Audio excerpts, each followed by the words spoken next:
And here we go. All right, so we are ready for the All Guardsmen party, Nubby's girlfriend. Now, Obsidian Black asked a really good question in the comments of the last live stream. When will the live chat be available? When does it become available? As far as I am aware, because I have started to do a good amount more live streams, stuff like that. The live stream chat becomes available after the video has like fully processed through YouTube, and that usually takes 1 to 2 days, from what I'm understanding.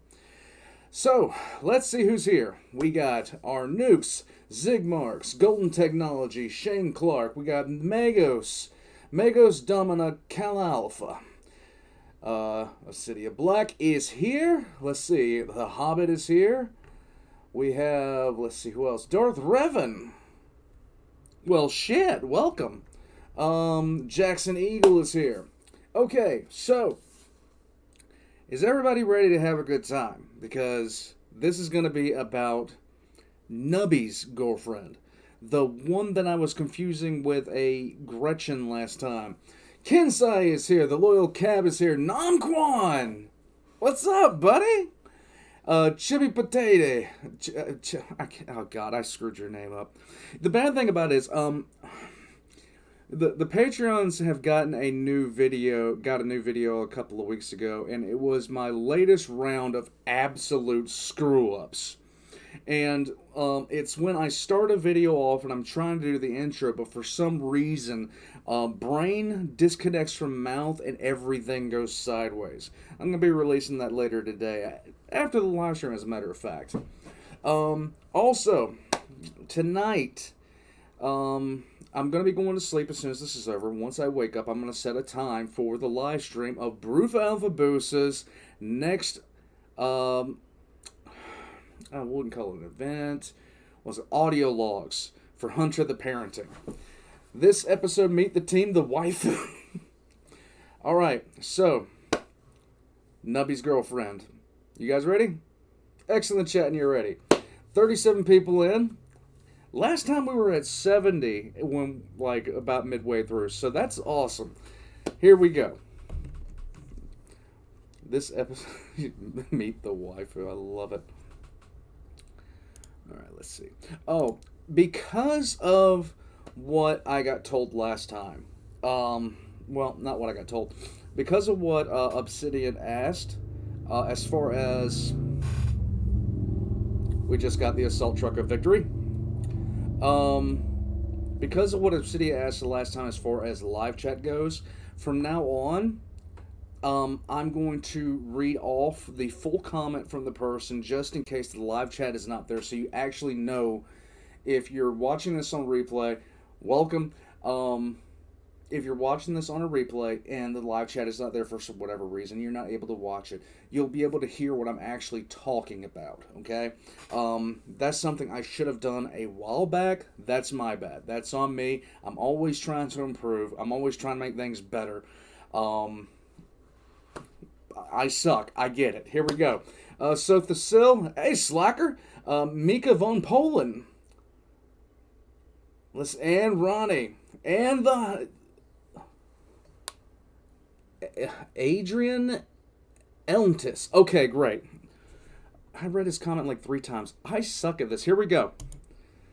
Thanks, Hobbit. The squad is currently staring goggle-eyed at Hi, their Kraus. interrogator, who just so happens to be the most beautiful woman they have ever seen. They have just boarded the shuttle to their next mission, which they are being informed involves purging multiple gene-stealer cults from an Imperial world. Doc is stuttering out a few poorly worded questions and trying not to stare at the interrogator's chest, while Cutter has already wandered off and is playing with his chainsword. Twitch and Nubby both tried to run for the exit at the word Gene Stealer, and only Sarge's iron grip is holding them back. Behind the interrogator there are 5 professional-looking men, who are eyeing the Guardsmen with dubious expressions. Dubious. The all... Real quick. Hey, Vox in the Void, what's up, bud? Kansai asks, I'm curious, after this video, how would you rate all the interrogators that the squad has worked with? I will answer that after this video. Guardsman party and Nubby's girlfriend. So no shit, there we were. No shit, there we Heading were. out to fight the foes of the Imperium under the command of the hottest woman within several cubic light years. Sure, we were on our way to fight with a bunch of Xenos monstrosities and mutant cultists, but our interrogator was the envy of Inquisition agents all across the sector. Is it Amberly? Please tell me it's Amberly. Any red-blooded trooper would have given his right hand to trade places with us, except he'd need it for the long, lonely nights after she'd ruined every other woman for him.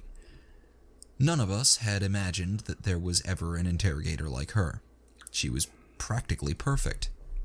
She had a dancer's grace, a charming smile, and a singer's voice. Everything about her was beautiful and perfect. To top it all off, she had experience running every part of an Inquisition operation, was a minor psyker, and was absolutely deadly with her force sword. It was a wonder that she wasn't already an Inquisitor. We all assumed that her boss had just wanted to keep her around as long as possible. The rest of the team consisted of hard-bitten, multidiscipline adepts that could only really be called agents. They each had a bit of a specialty, such as technology or stealth or social infiltration, but they were all highly trained operatives that could fill almost any role in a mission. On top of that, every single one of them was wrapped around our interrogator's little finger. They'd go into the Eye of Terror itself if she ordered it. They hung on her words at briefings and were constantly researching and practicing in hope of earning her praise.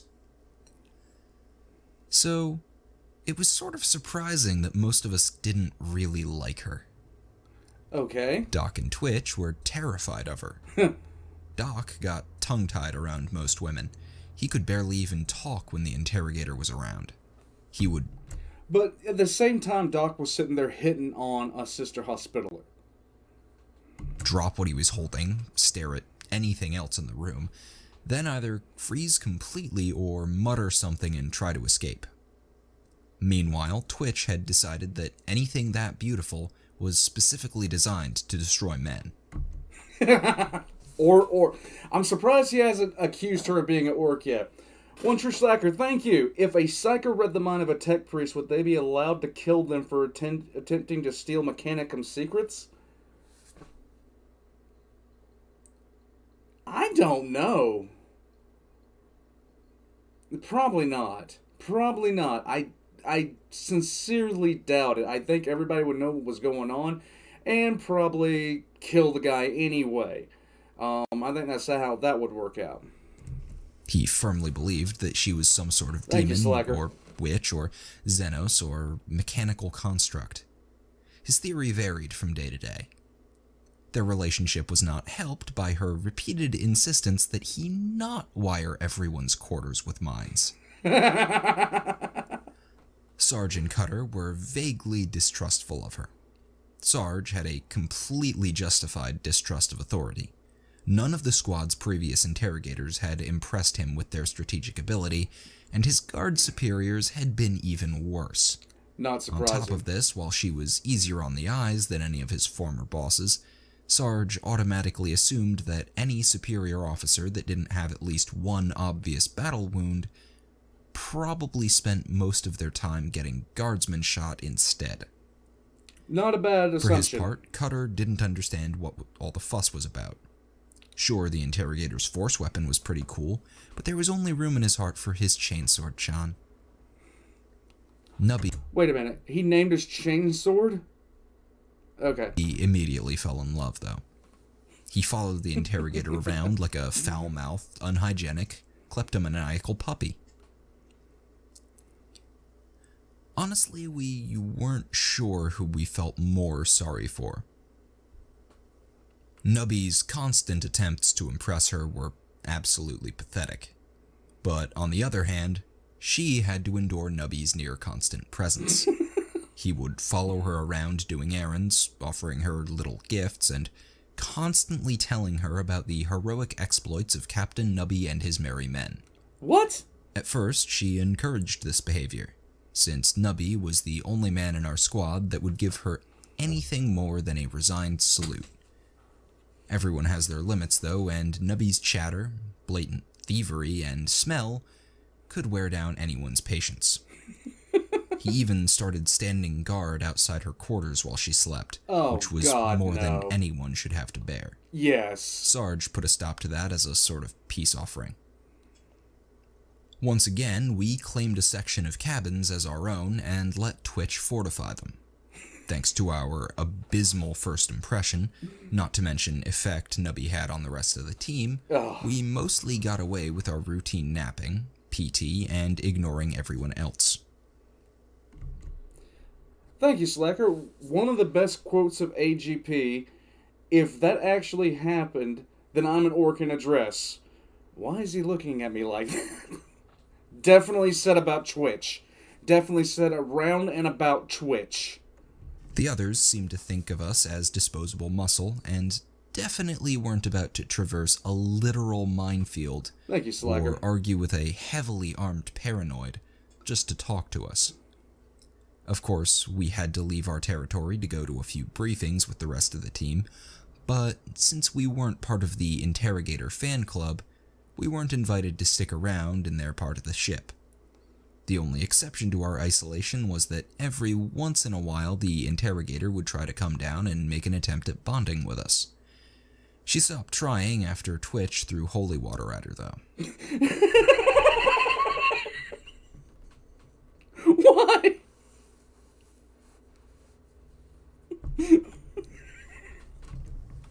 The end result of all this mutual disgust, aside from making any casual conversation with Nubby unbearable, was that Nubby more or less became the liaison between us and the rest of the team. This meant that almost all of the information about our mission went through a pathological liar who spent most of the time making eyes at the Interrogator instead of listening. Nice. The information that filtered through to us wasn't exactly encouraging. A major gene stealer cult had been broken up several years ago by some badass inquisitor, but several splinters had already broken off and headed for other worlds. Recently, several of those splinters had been tracked down to a medium-sized Imperial world smack in the middle of the subsector. Oh, by the way, I just thought about it. Since Vox and Void is in the chat, if you guys haven't been exposed to Vox and the Void through me already, go check him out. Especially there's one story that he did called Ravenfall. I did a reaction to it not too long ago. If you haven't seen it, go check it out. It involves a couple of my favorite things. Tal getting murdered, Tal getting shamefully murdered, and Tal getting blown up. Tal's ship's getting destroyed. Basically the Tal dying. Go check him out. He is a narrator for all things 40K. He has a bunch of people that write for him. And basically, top-notch stuff. So, props to him for what he does. My own projects, no. Oak had yes, apparently dead decided Tal make that the this old was an man happy. excellent chance for some of the Inquisitor wannabes to prove themselves. So 3 teams were sent out to try and purge these infestations without massacring entire Imperial cities. A few regiments of guard would be stopping by in a few months, so if the teams failed to solve things by then, a more general purge would be performed by the boys in green. Mm-hmm. Our 3-team force was given the rough location of no less than 6 gene stealer infestations and told to go down there and pinpoint each cult, take out its leadership, and then send in the locals to mop up the rest. Everyone would enter the system discreetly so as not to spook the cults, and each interrogator was given a trainee rosette to beat the local authorities over the head with. Each team was assigned 2 infestations and told to help the others when they finished or if the teams called for help. Finally, if shit went south, they were to try and convince the PDF to do a general purge. Our interrogator and The PDF doing a general purge. I wouldn't trust the PDF to tie their own shoes. Master Ranger ABR asks, what's your beef with the Tau? Because they're bovine. There are worse factions in 40k, say demons. Difference? What's the difference between... I'm trying to... Never mind. And the agents spent the trip going through what info we had about the planet and cults. The general theory was to find the public face of the cults, perform some sort of daring kidnapping operation, rip the location of the rest of the cult from their minds or You wouldn't get databases, it. then plan a surgical strike with loyal elements of the PDF. We all eagerly awaited the second plan that would be formed after the attempt to capture a psychotic, mutant, Xenos cultist surrounded by guards went ploin-shaped. We touched down in a fair-sized city and immediately set up base in a pretty ritzy house. Apparently the Inquisition wasn't skimping on this mission.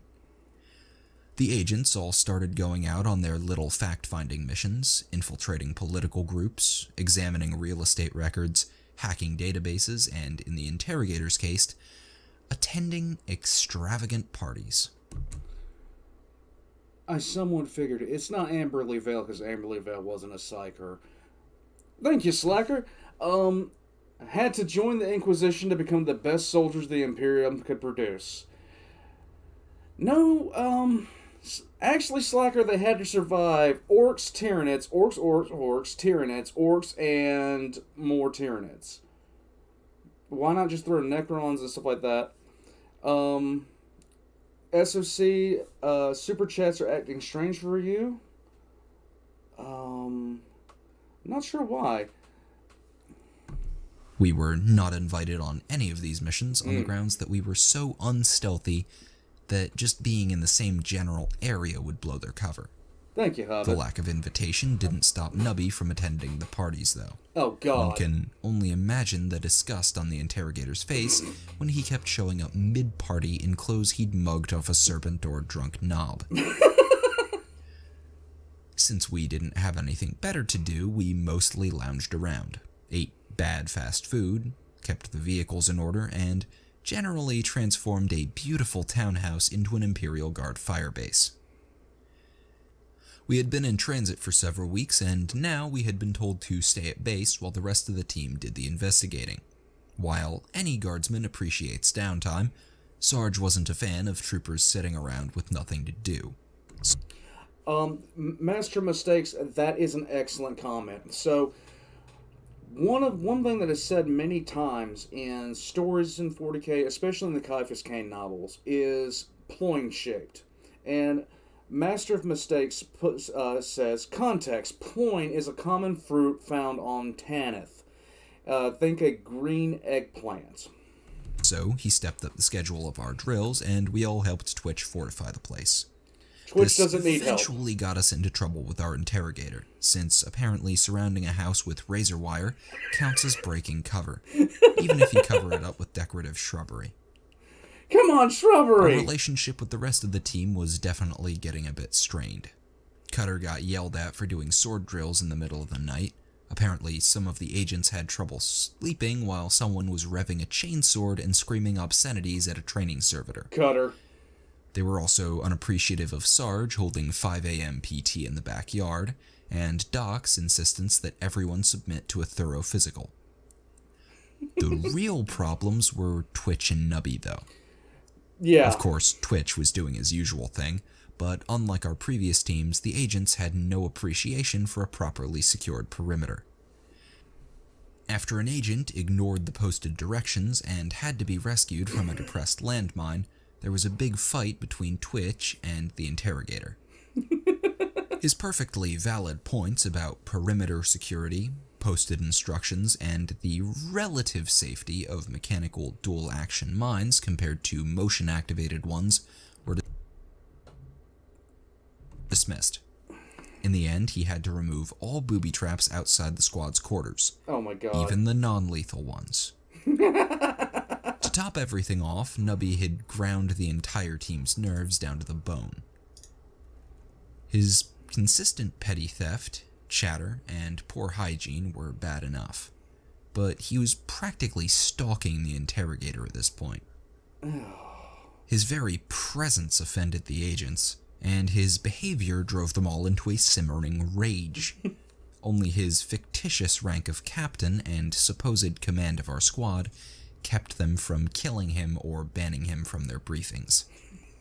All in all, it was a relief for everyone when they finally identified the front for the local cult and their primary moles in the local government. Hey, Alfarius. Thank you, Hobbit. Gotta run soon, but can't hang out for the whole stream. But I'm looking forward to catching up later. I must remind you, Commissar, sleep is for the weak. I eventually have to sleep. Thank you, Gunner Bridge. Twitch is a numb vet with Batman's prep time. The plan our interrogator came up with was a beautifully choreographed series of misdirections and lightning strikes. There were cunning disguises, perfectly placed bribes, subtle pieces of blackmail, nearly impossible feats of stealth and speed, and in the middle of it all would be our interrogator acting as the maestro. Every agent would work in perfect sync to draw the targets in, subdue them, and then return with their memories modified and the cult none the wiser. Our squad would stay in the van and do absolutely nothing to screw things up. Yeah, right. An extravagant party was organized by the interrogator, and every one of the targets received an invitation they couldn't possibly refuse. A venue was chosen, disguises were perfected, traps were set, and a little out-of-the-way room was filled with several sinister pieces of equipment and a very nervous Doc. Doc was the only one allowed to even enter the building during the operation, and that was only because no one else was qualified to handle anesthesia. Mind you, Doc wasn't really qualified either. No. His past experience with sedation primarily consisted of sticking unhappy people with the guard-issue one-use morphine amps. The plan called for a lot of really complex stuff that more or less boiled down to grab a target, take them to the little room, drug them, do psycher stuff to them, dump them back in the party with a gap in their memory, then repeat. Cynics that we were, we fully expected this to fail horribly. Our squad sat in the van, armed to the teeth, listening to the comms, and just waiting for the screaming to start. It was a bit of a letdown when things went off without a hitch. The social agents socialized, the stealthy agents stealthed, the psycher agents psyched. One after another, the targets were brought to Doc's little room where he kept them sedated while our interrogator and her assistant rooted around in their deformed brains. The closest thing to a problem was when Doc found out that a gene stealer hybrid is rather resistant to most tranquilizers, but immediately quintupling the dosage solved that problem. In a remarkably short amount of time, we had all the information we needed on the local cult, and the victims had no idea that anything had happened. We were absolutely floored. Seriously, the mission had taken less than an hour from the word go. Most of the night was taken up going through the motions of the party while our squad sat in the van like a bunch of naughty children. This interrogator is instantly better than Rupert, than the angry one, just ridiculously better than them so far. It was the most successful inquisitorial op we'd seen, and Nubby gave us no end of shit about doubting his girlfriend. He was so goddamn insufferable that we eventually kicked him out of the van and told him to go stalk the interrogator or something for the rest of the night. The data gained from the party was used to create a detailed list of targets for surgical strikes by the local authorities. The list was packaged with several strategic suggestions and dire warnings about the consequences of failure, then sealed by the interrogator and handed off to a few powerful local officials who we believed to be trustworthy. I got a feeling, thank you, Slacker, I got a feeling, flat out, that things are about to get screwed up. Slacker sends a bunch of laughs and then better. We got to come along and watch God. as these packages were delivered. The snooty bastards nearly shit themselves when they were shown the interrogator's rosette. You guys The are going to remember interrogator that, aren't sealed you? the packages and instructed the locals to only open them if ordered to do so by someone with an inquisitorial rosette. Mm-hmm. That done, we all packed up, sent a coded message to the other teams, informing them of our success, and headed for the next cult location. A less stalwart bunch of guardsmen would have started to doubt their cynical view of the world, but we earned every bit of that cynicism with blood, sweat, and tears. Yay. Like hell we were going to give it up for something as trifling as a single successful mission. We comforted ourselves with the thought that nothing that perfect could happen twice. We told ourselves that the next stop was practically guaranteed to have a colossal fuck-up in it, even if we had to supply it ourselves. Boy, were we right. Yay. We moved to another of the major cities on the planet, and once again, we set up shop in an incredibly posh house. We went about guardifying it, while the rest of the team did their intel gathering things. But we were much more restrained this time. The success of the previous mission had been humbling. The team had put up with our shit and performed like professionals. The least we could do was be civil. That's not...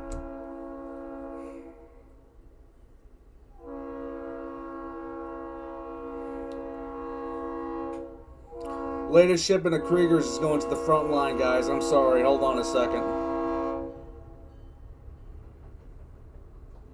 Really? Really? Can you go by in silence? Thank you. Jesus! Trains! Trains! Not to say that we were any more fond of the interrogator or any less sure of the impending disaster, we just didn't see the point of deliberately pissing off the rest of the team while they worked. Even though we were acting more restrained, our paranoia had been ratcheted up several levels by the success. Slacker. I like It was trains. just a morose sort of paranoia. Oh God. Something was inevitably going to go wrong.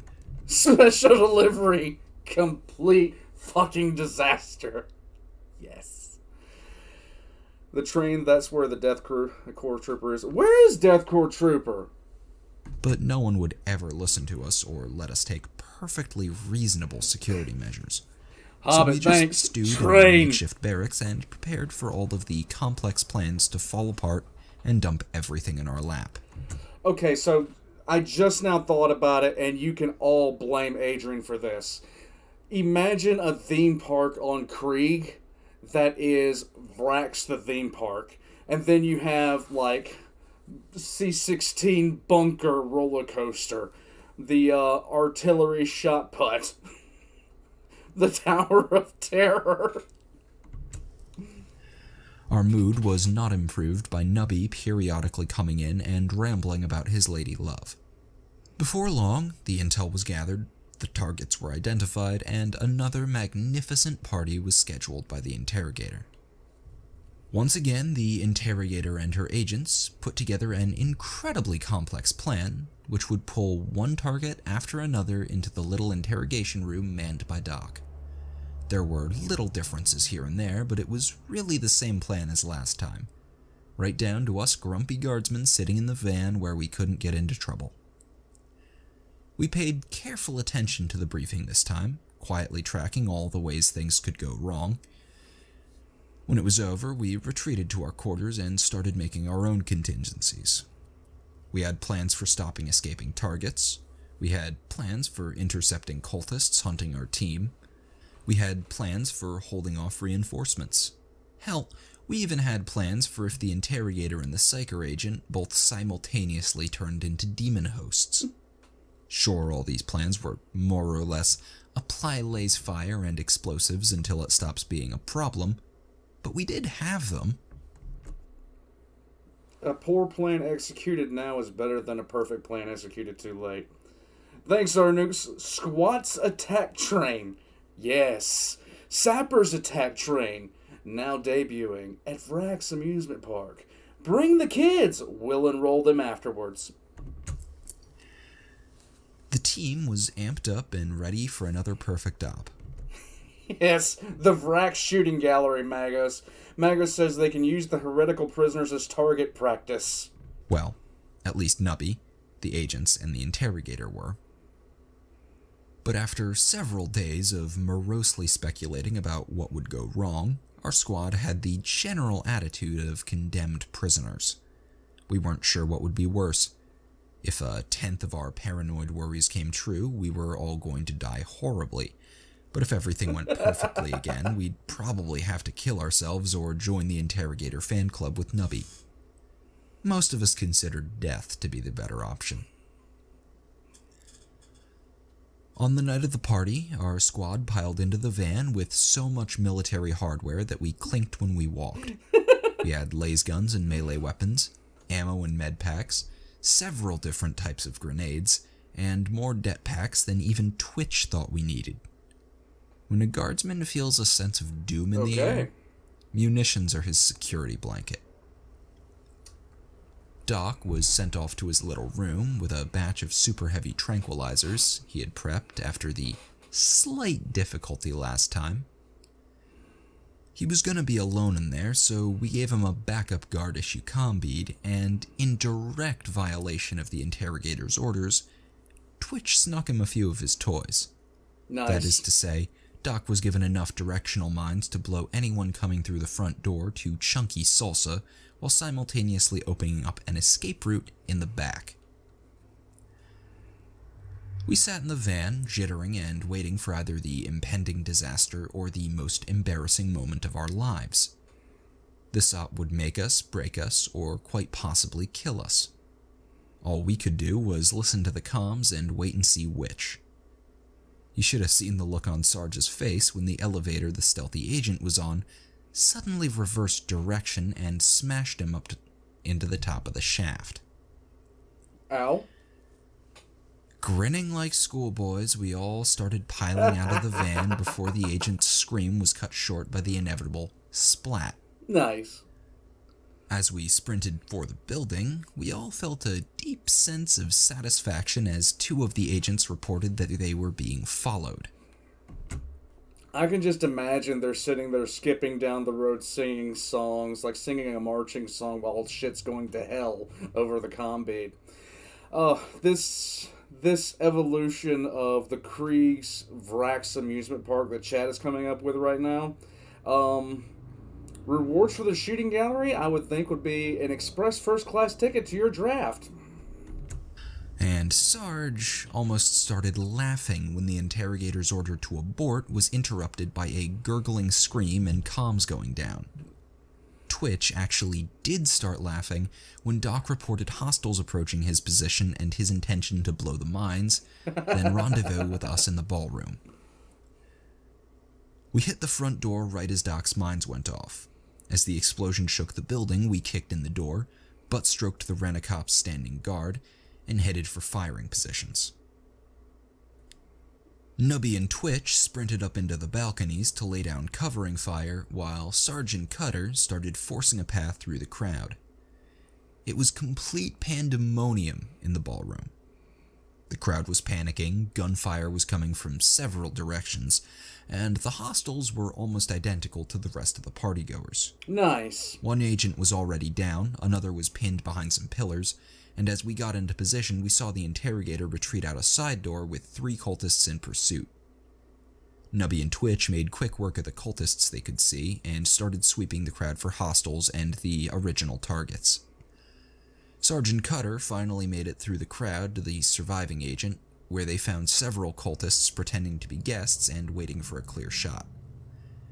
Cutter hit them in the rear and started making cultist hamburger, while Twitch and Nubby shot anyone who didn't run from a madman with a sword. Sarge took this chance to run in and grab the pinned agent before more hostiles showed up. The ground team was pulling back towards the front doors when the rescued agent spotted one of the targets in the dwindling crowd and broke away from the group. Swearing under their breaths, Sergeant Cutter ran after the agent as he closed on a spectacularly fat man. The panic in the room covered Herman von Straub is now in the all-Guardsmen party. The sound of the agent's approach, and he managed to lay a decent hit with his stunner, but the fat man wasn't completely incapacitated. Doubtful. With startling speed, he popped back onto his feet, locked eyes with the agent, and started to draw a weapon. Before he could kill the paralyzed agent, Cutter hit him like a truck and started repeatedly clubbing him over the head with the flat of his chainsword. Once the fat man stopped moving, Sarge pulled Cutter off and the whole group headed for the exit, dragging the fat man behind them. Twitch saw the cultists' follow-up assassins enter the room before anyone else, and immediately nailed 2 of them, prompting the rest to dive into cover. Thinking fast, Sarge took cover behind the wobbling folds of the incapacitated target, and dragged Cutter and the agent down with him. They hunkered behind the makeshift barricade and hoped to the Emperor that 200 kilos of blubber would stop small arms fire. Oh my god. It turned out that enough fat is just as good as a bunch of sandbags, and luckily the cultists didn't have anything heavier than handguns. Twitch and Nubby picked off most of the cultists, and the last few decided to stick in cover and wait for reinforcements. Sarge was considering releasing Cutter to launch a flanking attack on them when Doc poked his head through the door behind the cultists. Doc ducked back out of the room, and we all did our best to keep attention off of him for a few seconds. Before long, he stepped out of the door, calmly walked up to a pair of cultists, and tranked them, while behind him, the last missing agent walked in and headshotted the final cultist. The room was empty except for us now, so Twitch and Nubby dropped down from the balcony, and everyone gathered together to plan the next move. The fat man was thoroughly dead. It turns out that no amount of body mass will let you live through being used as a meat shield against half a dozen handguns. To our surprise, the 2 cultists that Doc had so thoughtfully tranked were dead too. Really? Apparently they weren't as gene-stealery as the previous targets had been, and the quintuple strength trank had instantly killed them. In fact, a quick examination didn't turn up anything gene-stealery about them. We had a vague feeling that this was important, but since it wouldn't help us survive the current shitstorm, we filed it away for later. Since we were the ones with working comms, Sarge took operational command. The 2 surviving agents were told to fall in behind us, and we made our way out of the building. Theoretically, we should have tried to find the rest of the team first, but we knew one agent was dead, and judging by the comm traffic, the others were too. Nubby and the surviving agents argued for finding the Interrogator, but Sarge decided she was a big girl who could handle herself, so we all headed for base instead. We carefully made our way to the front door and got ready for the completely exposed sprint to the van. Right as Sarge was about to give the order to run, the van exploded in a fireball that took out every other vehicle in the lot. Nice. We all looked at Twitch, who shrugged and muttered about making sure no one tampered with it. So no shit, there we were. No shit, there we were. Standing outside a building full of corpses, most of which we were responsible for, with no vehicle, no form of inquisitorial identification, and the rapidly approaching sound of sirens. Judging by the arm that landed next to Doc, a bunch of cultists had tried to mess with our van and ran afoul of Twitch's perimeter defenses. But no one shot the agents when we sent them to check on the wreckage, so we assumed that none of the hostiles were left. We could have hotwired a nearby vehicle and led the cops on a daring chase, or we could have had the social agent try to bluff them. Or we could have silently gone into custody and awaited rescue by the Interrogator. Or we could have even tried to fight our way through an entire city's worth of cops. What did you do? Instead, we decided to just walk home. Okay. The agents weren't exactly happy about this decision. None of us were disguised, they said. It was a 20-kilometer walk, they said. We were in plain sight, they said. And we were all obviously carrying weapons, they said. We ignored them, though. And as we walked, Sarge calmly explained that no sane copper was going to ask a bunch of guardsmen why they were carrying their weapons with them on leave, especially not when there was something much more important to deal with. Thank you, Slacker. Like you said, Slacker says, like I said before, Twitch and Sarge are the best characters. I still like Ronnie. Yes, we're impressed. We're very impressed by the sound of your engine. Congratulations. All right, God. Twitch is bosses before he became a.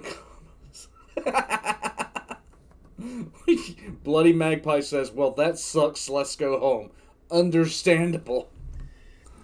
He did acknowledge the point about it being 20 clicks back to base, though, so after a few blocks, we found a train station and rode home with some very scared-looking administratum workers.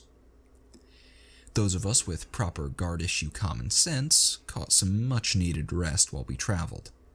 The agents just sat there and worried about their precious interrogator.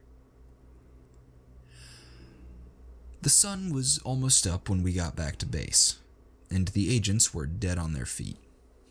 Doc opened the front door and nearly lost a hand when the interrogator fired several bolt rounds through it. But after a bit of careful negotiation, we convinced her to let us in. She seemed surprised that we survived. It was a bit insulting, really.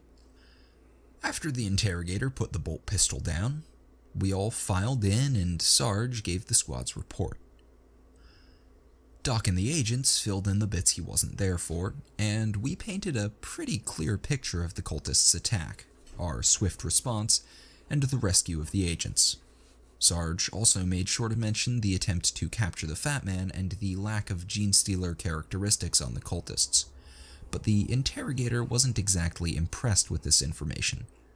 Instead, she asked some very pointed questions about why the interrogation room had been filled with explosives, why we had deployed without orders, and whose idea it was to rig the van with proximity mines. Twitch. For the most part, we stood there and ignored these questions in traditional guardsman fashion. Twitch is my spirit animal, okay? But Twitch made a few unkind comments about the interrogator's retreat, which she graciously decided to ignore. Eventually, the interrogator got tired of yelling at us and told the whole team to pack their gear up and get into the flyer in the garage.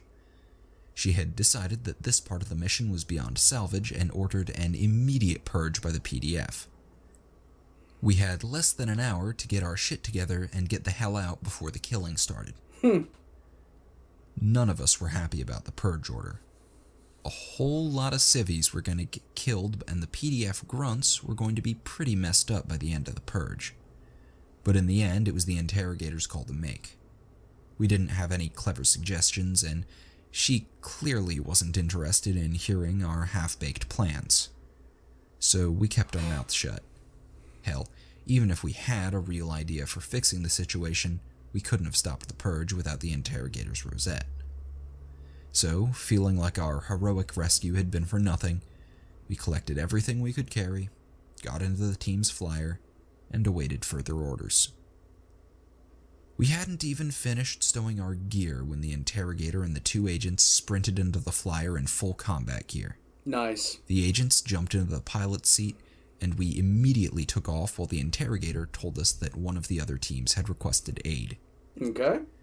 The interrogator explained that the other team was on its way to deal with the nest of cultists and expected heavy resistance, so our team would make comm contact and act as reinforcements as soon as we arrived.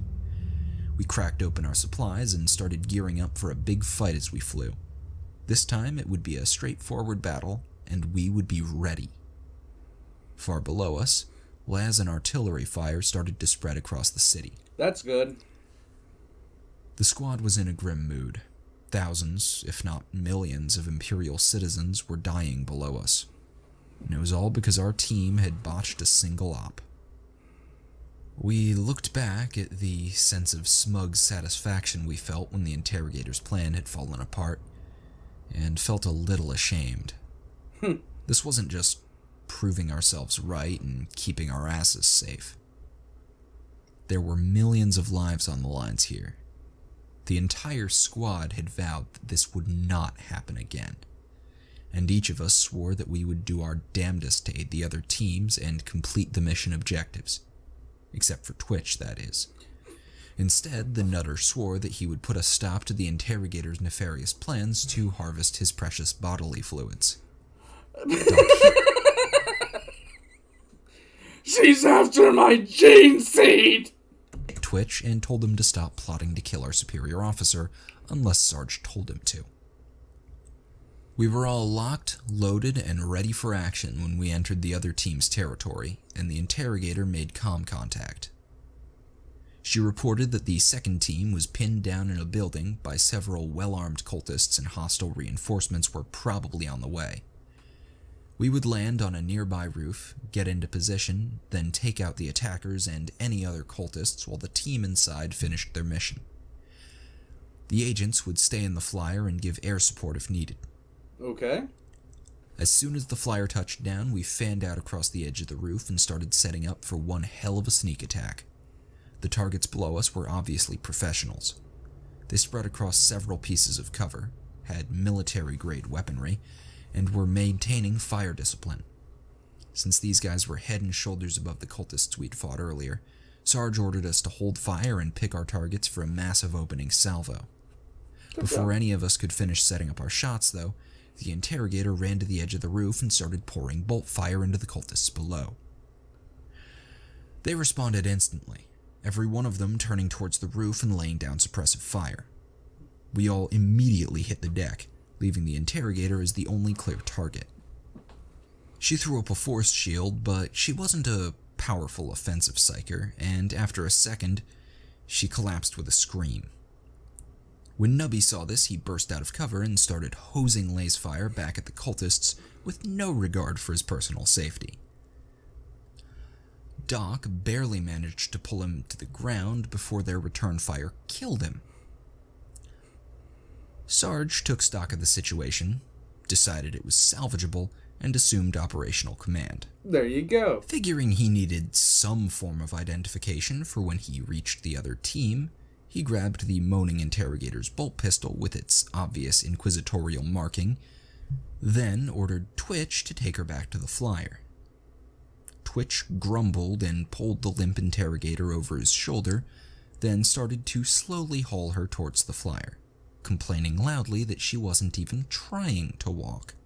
Sarge decided that the squad's current positions were fucked, so he gave the order to pop smokes and flashes, then get into new ones. While we shifted position, Sarge started flipping through frequencies on his comm bead in an attempt to contact the other team and coordinate an attack. We were still waiting for the smoke to clear and the fight to resume, when Cutter spotted the cultists' reinforcements coming in on their own flyer. That's not a good sign. We'd been ready for something like this, though. Good! Both Sarge and Nubby had brought heavy ordnance along.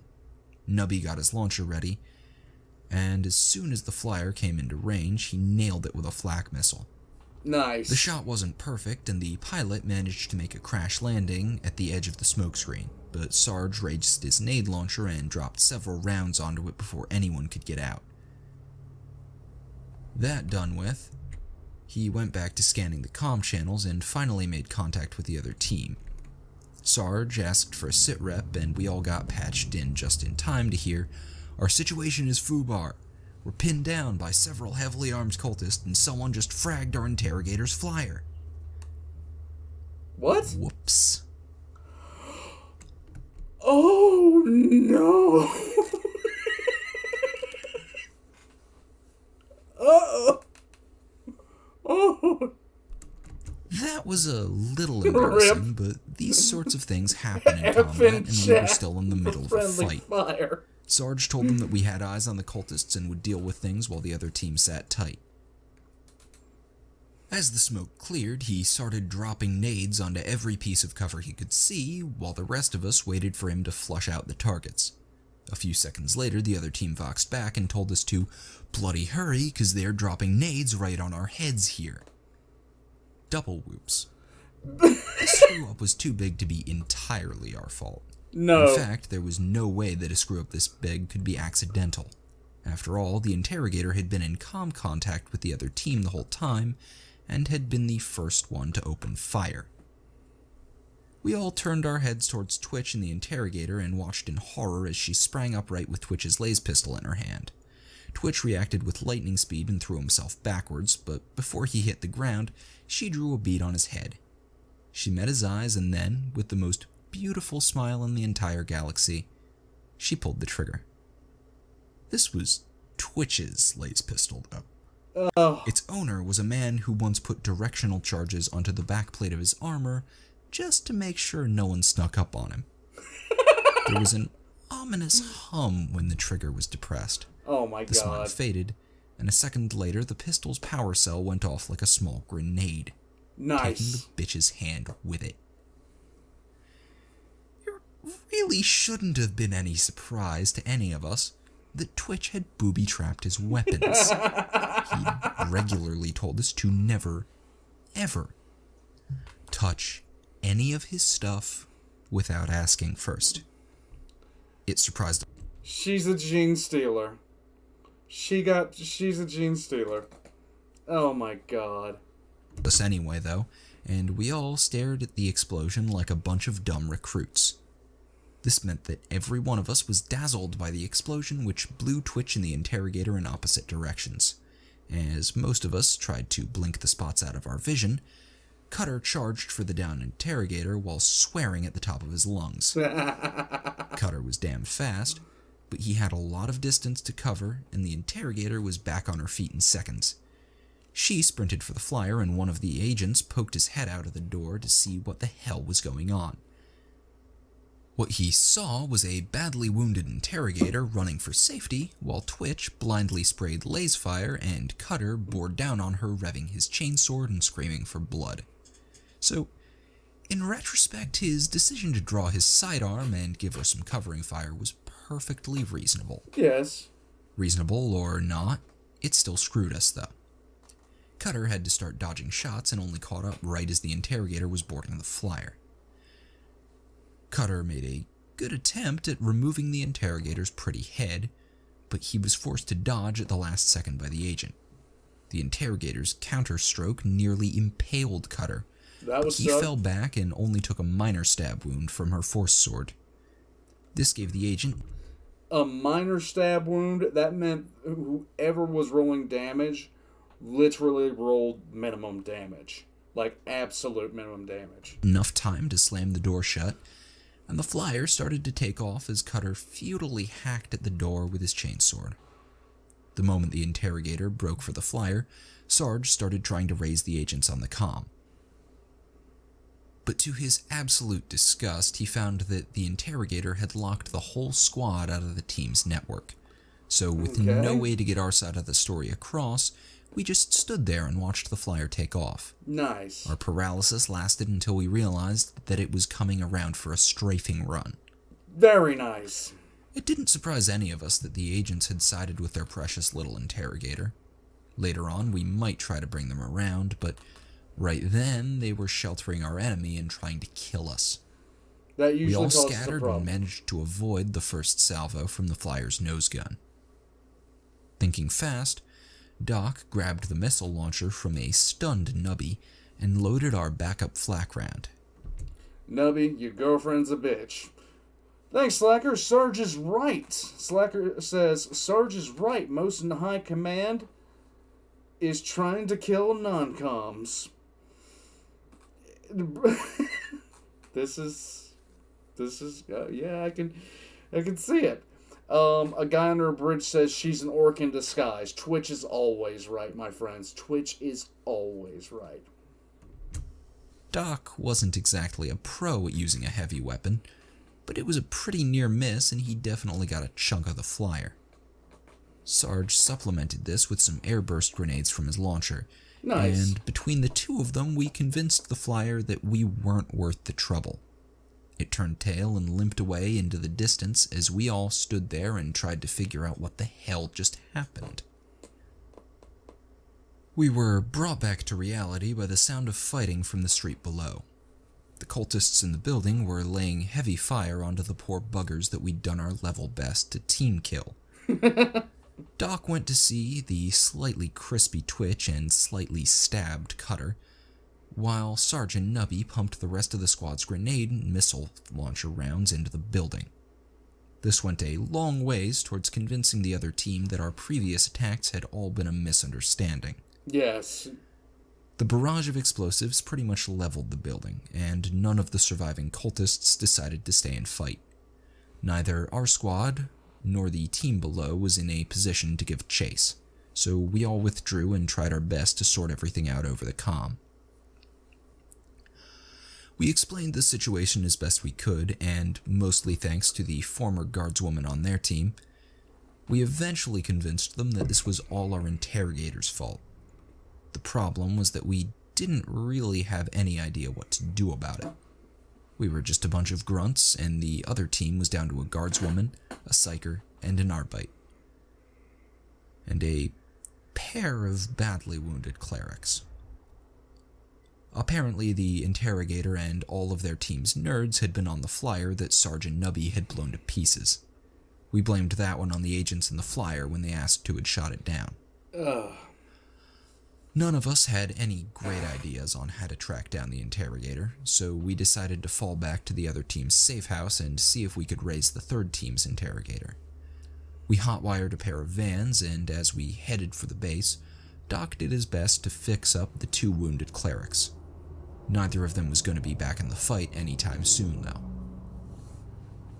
On the brighter side, Twitch had lost his eyebrows and needed a new pair of pants, but was otherwise fine. And Cutter hadn't even noticed the shallow stab wound he took, as he was far more concerned about the teeth his chainsword had lost when he tried to cut open the flyer. The rest of the squad was completely unharmed, but Nubby was deeply depressed over the interrogator's treachery. We tried to be understanding, but it was hard. Especially when he started spinning theories about what could have forced her into betraying us all. When we got into the safe house, we all went about reloading and rearming ourselves while Sarge and the guardswoman tried to contact the third team. Okay, so, what is it with this interrogator?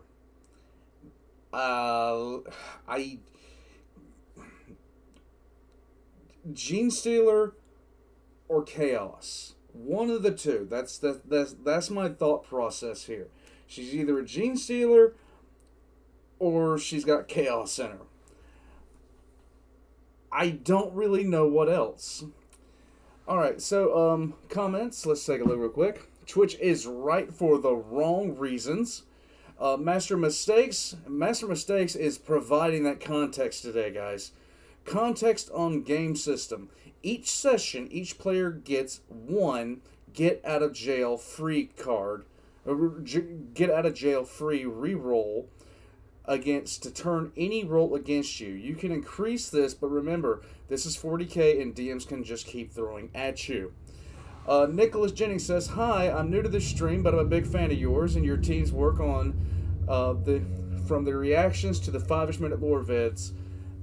Thanks, Nicholas. I appreciate it. Adrian says, "She-orc in the size." Guy under the bridge says, "She's 6 squids riding a Grox in a trench coat."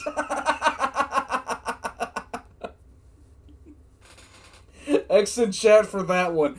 That's the best comment of the stream so far. What is she as a Tau supporter trying to weaken Imperial...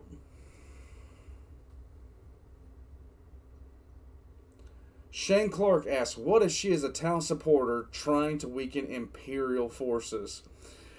Jackson Eagle says, or maybe she's an Alpha Legion sleeper agent or a Tau agent. Chicken Wing says, Gene Stealer would be trying to convert, not purge. Nicholas Gott says, I know what she is. I'm not going to reveal it since it's going to be a good reveal. Thank you. I appreciate that. I'm loving...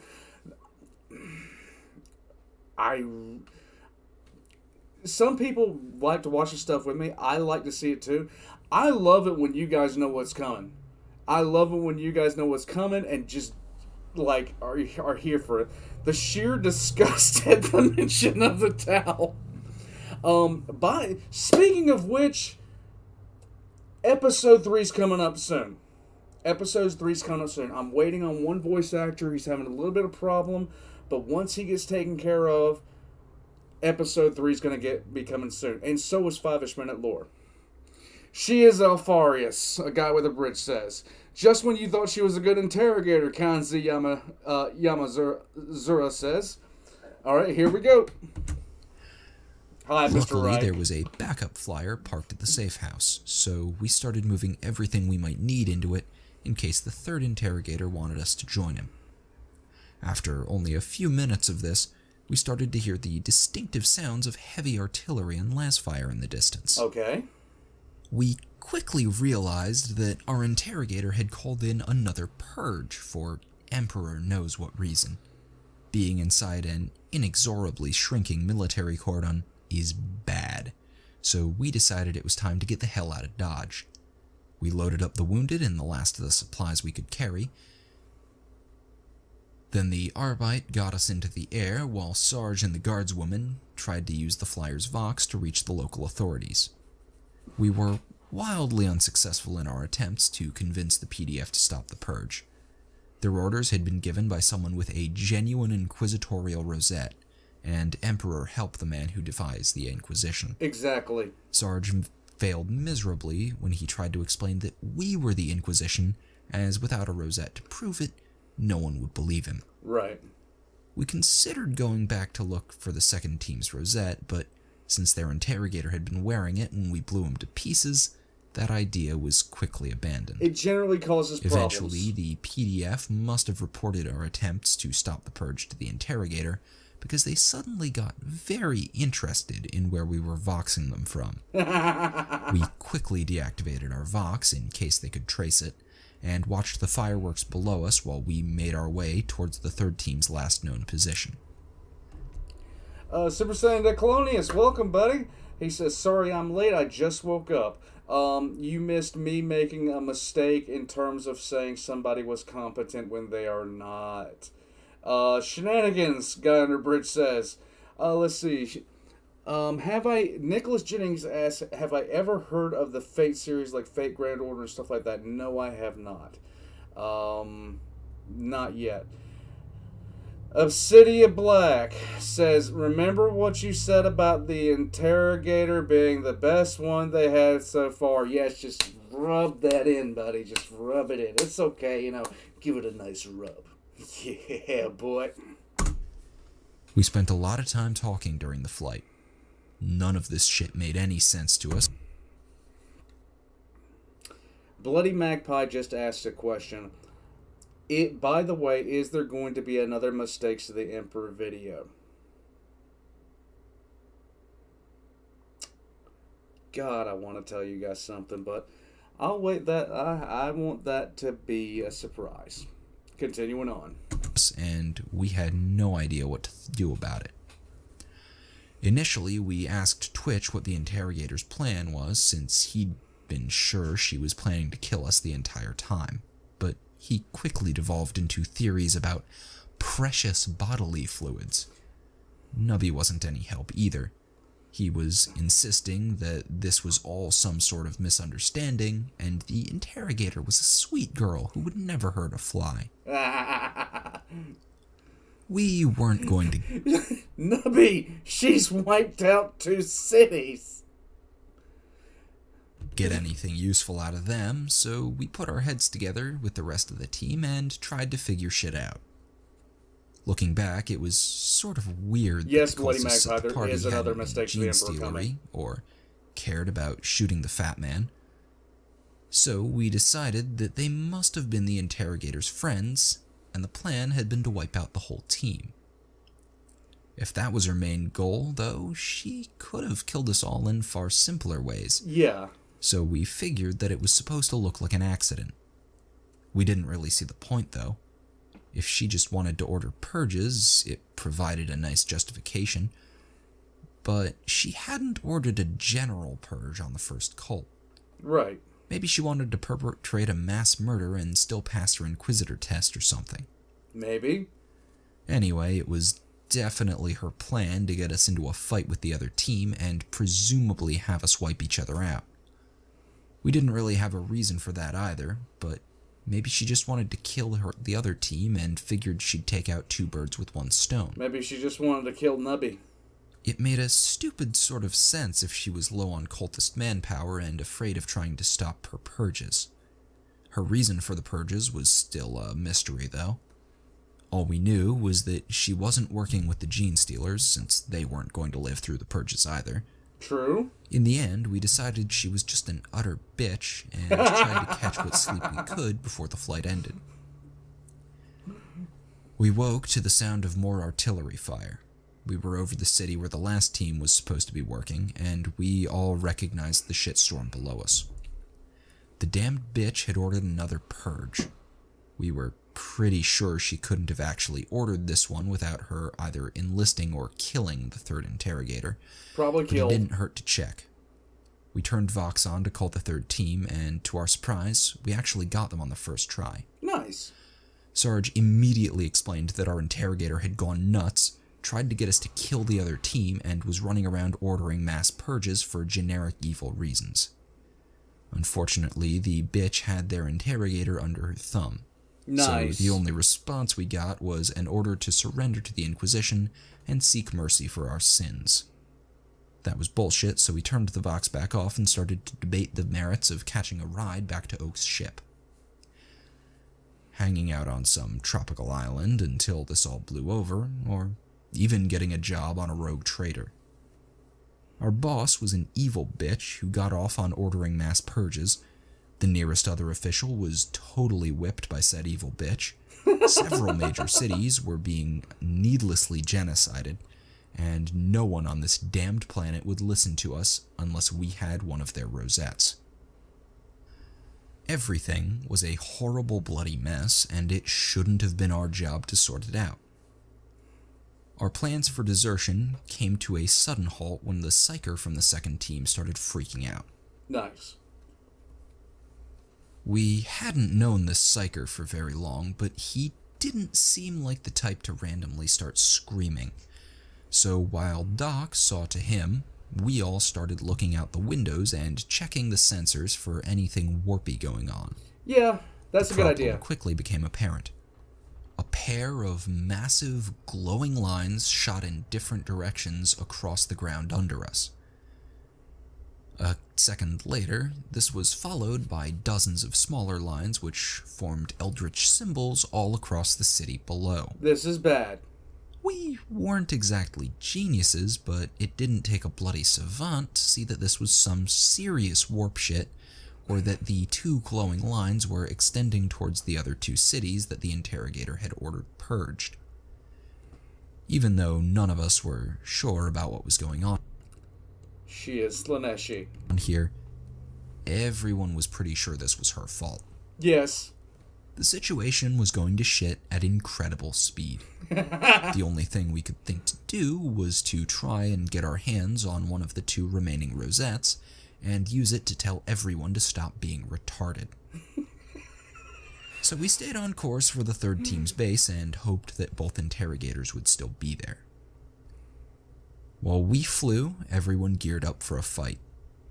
We weren't going to ask nicely and appeal to a reason, then be really surprised when they all sided with the hot chick over a bunch of scruffy guardsmen. Yeah. We were going to hit them hard and let the Emperor sort them out. Yes. After this shit was over, we could argue with any survivors while Doc tried to reattach their limbs. There you go. We sold the remnants of the second team on our plan. The guardswoman and the whimpering psyker would come with us, while the Arbite handled the flyer and kept an eye on the two wounded clerics still chilling in the back. The plan was pretty simple. Bust in, head for the two interrogators, Okay. kill or subdue anyone in the way, and hopefully grab one of those damned rosettes intact. Okay. It was going to be a tight and brutal fight.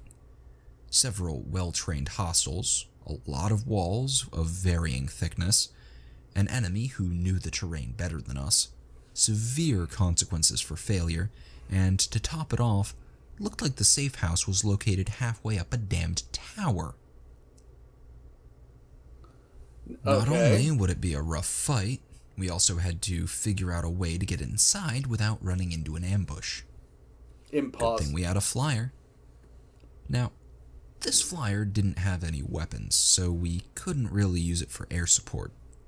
It did have a nice amount of armor, though, and the third team's safe house had some nice big windows. A few minutes later, we finally forced open the flyer's doors and started digging our way out the pile of safety glass, wall fragments, and destroyed furniture that we had created with our landing. All things considered, it was incredibly lucky that we were the first ones out of the wreckage. As we stumbled out of the crippled flyer, we saw several hostiles struggling to get free, and we took the chances to hit them with some of Doc's, now normal strength, tranks. We congratulated ourselves on successfully breaching the perimeter without even killing any other inquisitorial agents. Yay! Probably. Yay. Truly, we were the pinnacle of professionalism. Yes. After we finished patting ourselves on the back over our dynamic entry, we formed up and started making our way deeper into the safe house. We knew how to clear a building and had plenty of flash grenades, so we moved from room to room at a steady pace, flashing, sweeping, and securing. The first few rooms were all empty, but before long we ran into a pair of adepts who practically shit themselves when we flashed them. We clubbed them down, secured their hands and feet, and asked them a few questions about exactly where everyone was. The adepts were actually very helpful. They made a few feeble attempts to defy us, but after Sarge hauled them both to a window and pointed out the glowing shit, both adepts came around to our way of thinking. Yeah, that they typically also happens. found Cutter's explanation of how the 3 strikes rule works with a chainsword very persuasive. They pointed us towards a set of rooms that belonged to the third team's interrogator and confirmed that our former interrogator was in there with him. Okay. We taped them to the wall and made our way towards the interrogators. There was going to be a reckoning. There are 2 good ways to clear a hostile building. You either want to hit them hard and fast with several teams working together to take out the enemy before they concentrate their forces, or you want to move in stealthily and take out small groups of enemies while avoiding major ones. I believe crashing a flyer into the building is going to constitute hard and fast. Unfortunately, the small size of our team and our arrival via crashing flyer meant that these options weren't really possible. We were stuck with the sorta almost okay option of just moving around and praying to the Emperor that we'd spot the inevitable ambush before it was sprung. We didn't. Shit. We methodically worked our way towards the room where the interrogators were supposed to be. We had it down to a science. Every room went the same. Check the door, get into position, flash, storm, realize the room was empty, and move on to the next door. The lack of resistance was unsettling. We were all on pins and needles when we got to a door that was sturdier than any of the others we'd seen. This is a bad sign. If the adepts had been telling the truth, both of the interrogators were inside. We got into position and readied our weapons while Twitch checked the door for traps and quietly unlocked it. Sarge got a firm grip on the handle, cooked a flash, cracked the door open, and tossed it through. Before he even started to close the door, the grenade bounced off something in midair and sailed right back through. Oh, that's bad. Sarge managed to get out and, oh shit, before the flash went off about 8 inches in front of his face. Oh.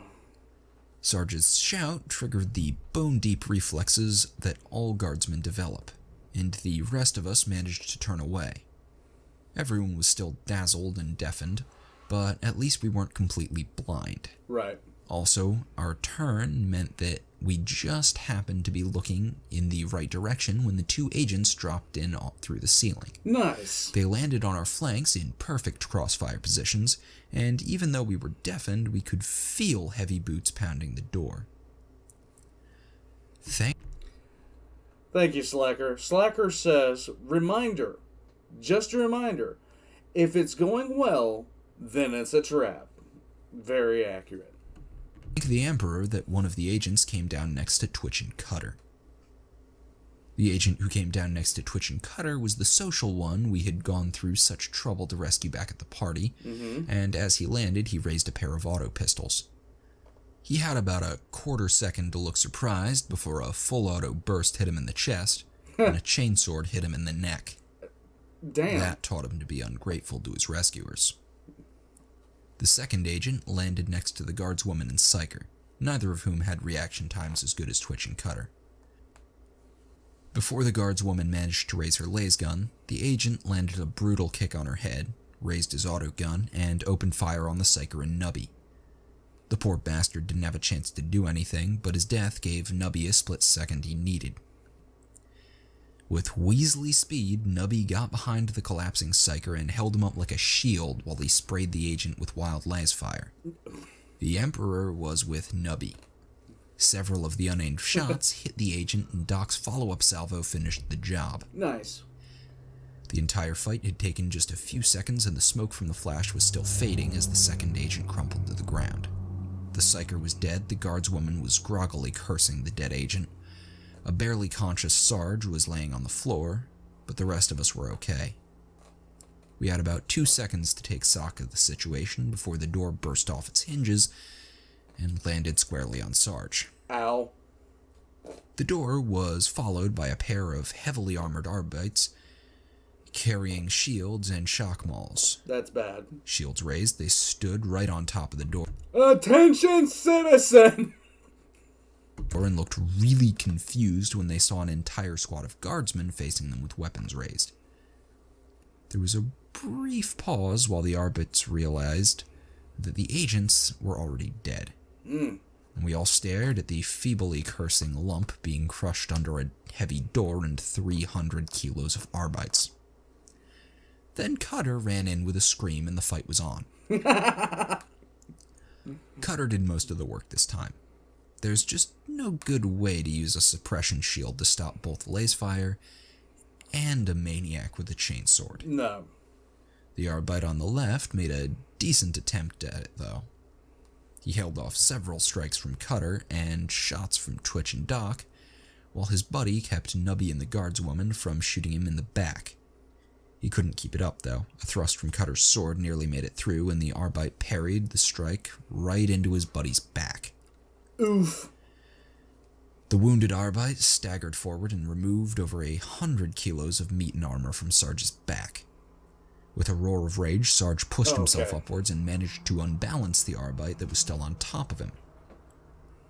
We all seized the opportunity, and several volleys of lasfire got past the Arbite's shields, ending the fight. While the rest of us restrained the badly wounded Arbites and hauled them out of the way, Sarge slowly pushed himself off the floor.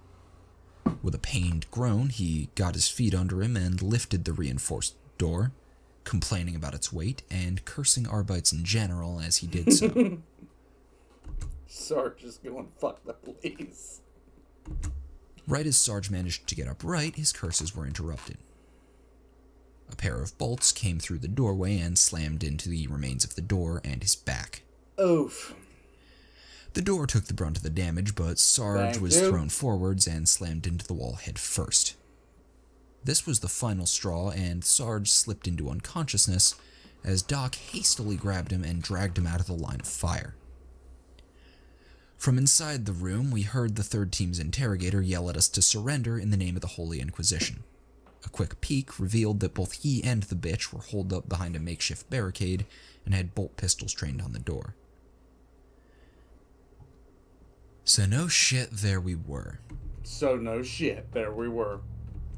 Standing outside a room containing a pair of hostile and well-armed interrogators manning a prepared position. and with no non-com to tell us what to do.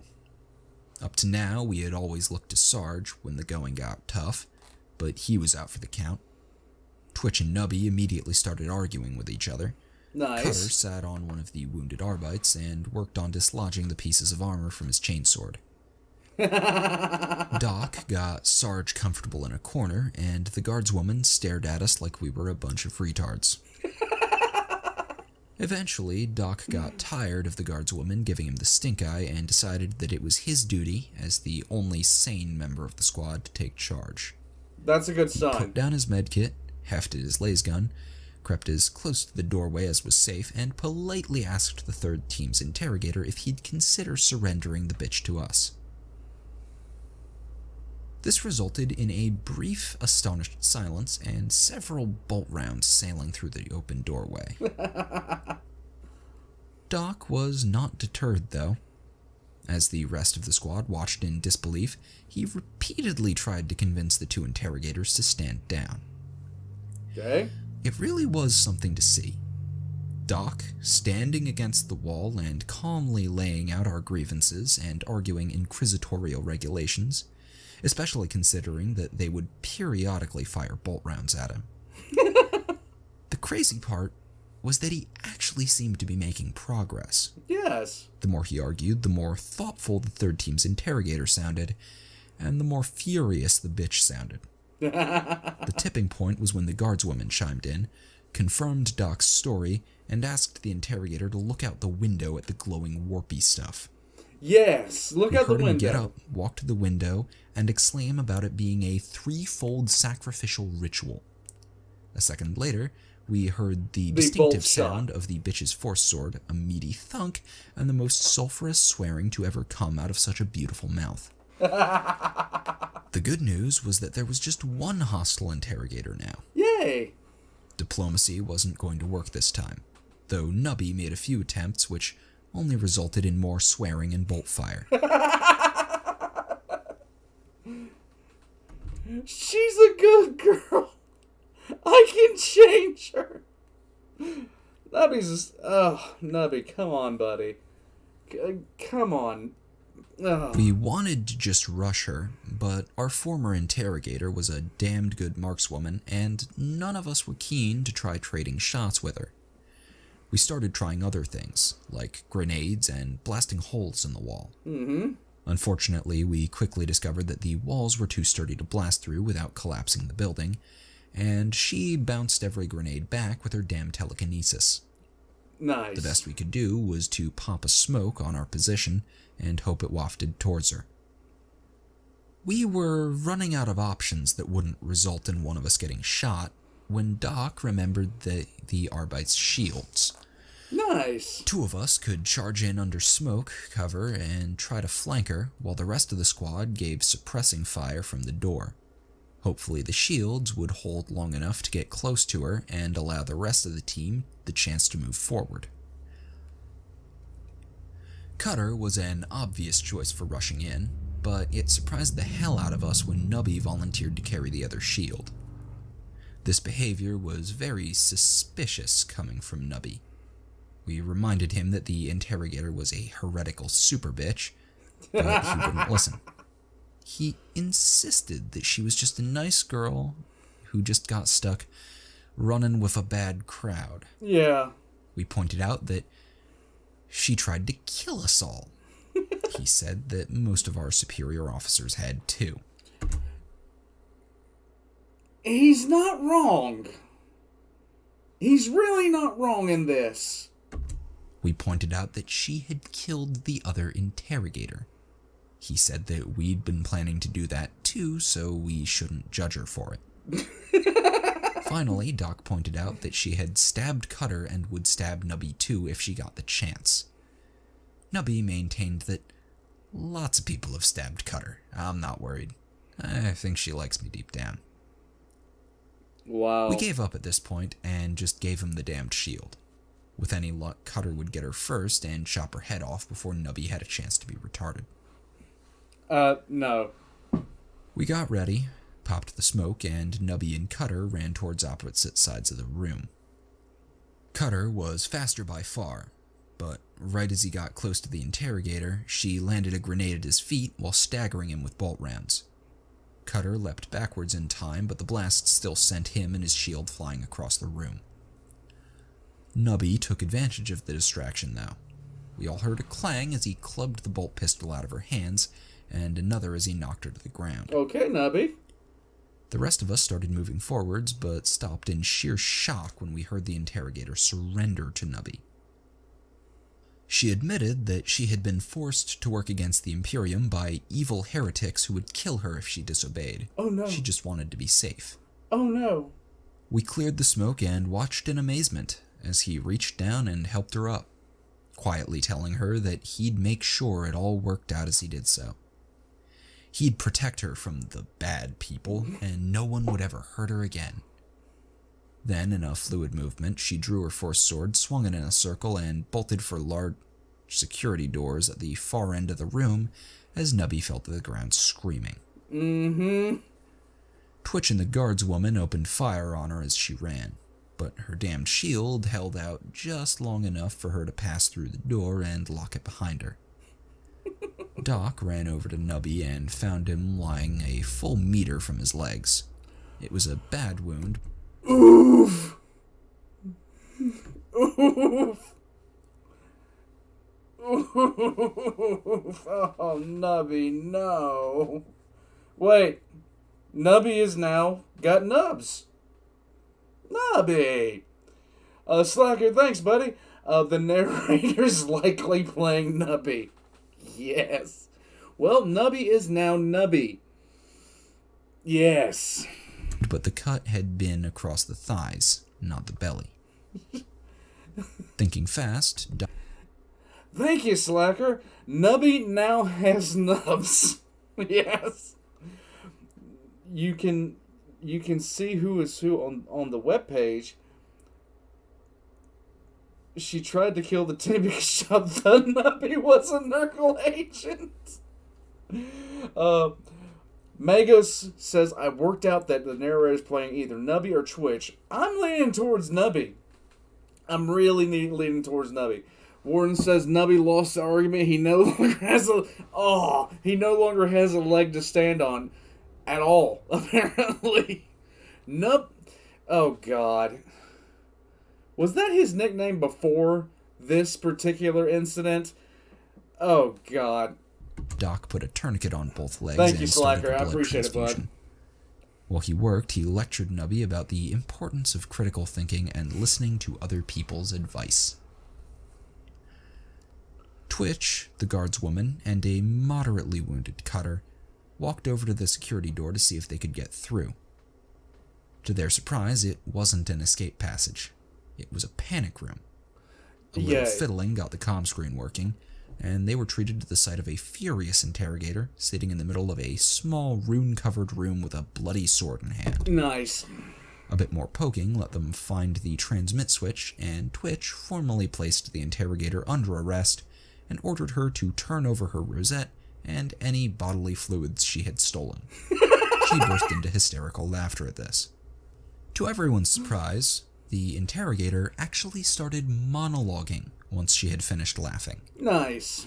Her defeat by the band of dubiously competent guardsmen had apparently unhinged her. Her brethren had spent years preparing this ritual.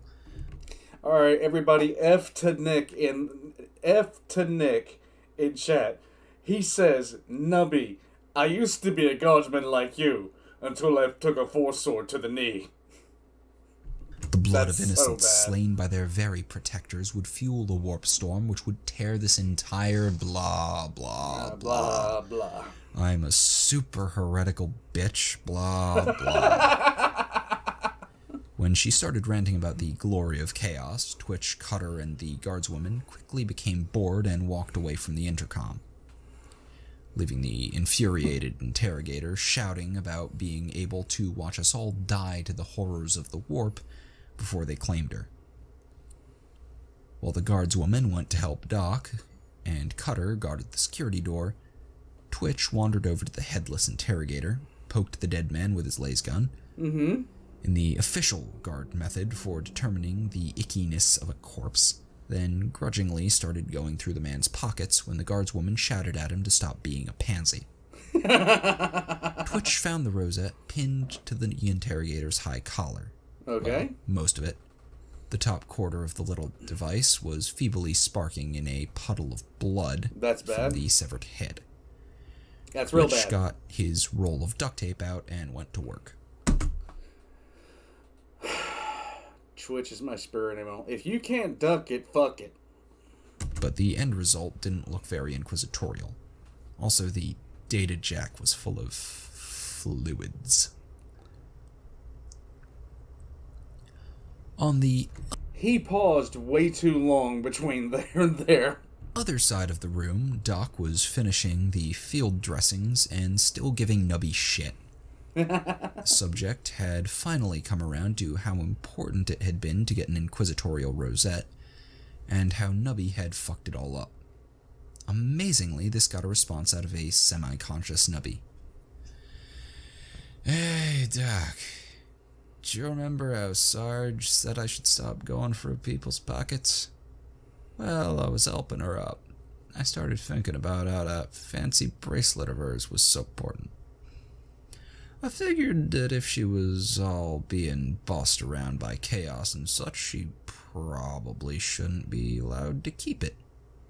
So I nicked it while she was busy cutting my legs off. And just like that, we won. What? Context. Master Mistakes is again providing the context. Nubby Nubs is 100% based on Terry Pratchett's character Nobby Knobs from the Watch series books, if anybody was wondering. Dude. Perfect. A guy under a bridge says, and thank you, by the way, Nubby Nubs, thief, simp, guardsman. The little shit's kleptomania had saved us all. After years of telling Nubby to stop stealing people's stuff, he grabbed the one thing that really mattered. Nice. He was still an idiot, though. Yes. Doc grabbed the rosette off of Nubby, tossed it to the guardswoman, and told her to calm the PDF as fast as possible. We had completely destroyed the third team's comm systems, but the Flyer's Vox was still intact. The Arbite and the guardswoman started arguing with PDF officers and government officials from the wrecked cockpit, while they were trying to get the brass to see reason and stop feeding the giant sacrificial circle. Seriously, it was all glowing and shit. The rest of us decided to figure out what we would do about the Interrogator. She had really started freaking out when she realized the rosette was missing, but the sight of Cutter chilling outside her door with his chainsword ready had convinced her to stay inside. We either needed to kill her or capture her, and as attractive as the first option was, it would be much easier to smooth things out with Oak if we were able to turn her over. Yes. The debate ended when Sarge pried himself up, staggered in, and ordered Twitch to weld the panic room shut. With Sarge bought.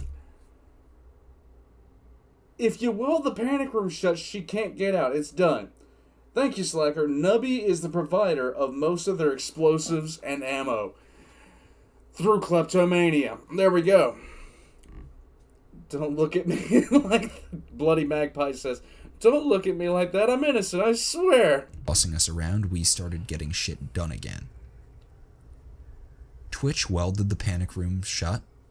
Doc went to help convince the PDF to stop being retarded, and Cutter started dragging all the wounded together for triage. Okay, good. Sergeant Nubby just sort of hung out and basked in the sound of the interrogator's outrage. As the purges were called off, the giant glowy runes faded away, and the interrogator's curses attained a whole new level of venom. The venom faded after Twitch found the panic room's air intake and sealed it shut. We all sat around and watched as she slowly ran out of fresh air and passed out. Nice. Then we waited a bit longer. There you go. When Doc finally decided that she was either comatose or too hypoxic to cause trouble, we cut open the doors, Nice. dragged her out, tranked her, and left her in Doc's capable hands. There you go. Sarge became the de facto interrogator at this point. The second team had been reduced to 2 functional members, and what remained of the third team was being restrained by a dozen rolls of duct tape until the situation could be explained to them. A flyer was requisitioned, and Sarge took the guardswoman and Arbite to go sort everything out with the local authorities, while everyone else stayed in the wrecked tower. The situation was explained in broad terms. A cordon was to be put on all 3 cities, and the surgical strikes and the sealed orders were carried out. But no more mass purges would be done until a fully certified Inquisitor ordered it. Sarge told all the brass and bigwigs to just sit it tight and wait for the Guard Regiment to arrive with their senior Inquisitor. They'd be able to sort out the Chaos Rune bullshit and decide whether the Genestealer cults warranted a full purge. Mm-hmm. We used the Rosette to requisition a ride from the Navy. We made sure everything was sort of stable before we left, but as far as we were concerned, our mission now consisted of getting the Interrogator back to Oak as soon as possible.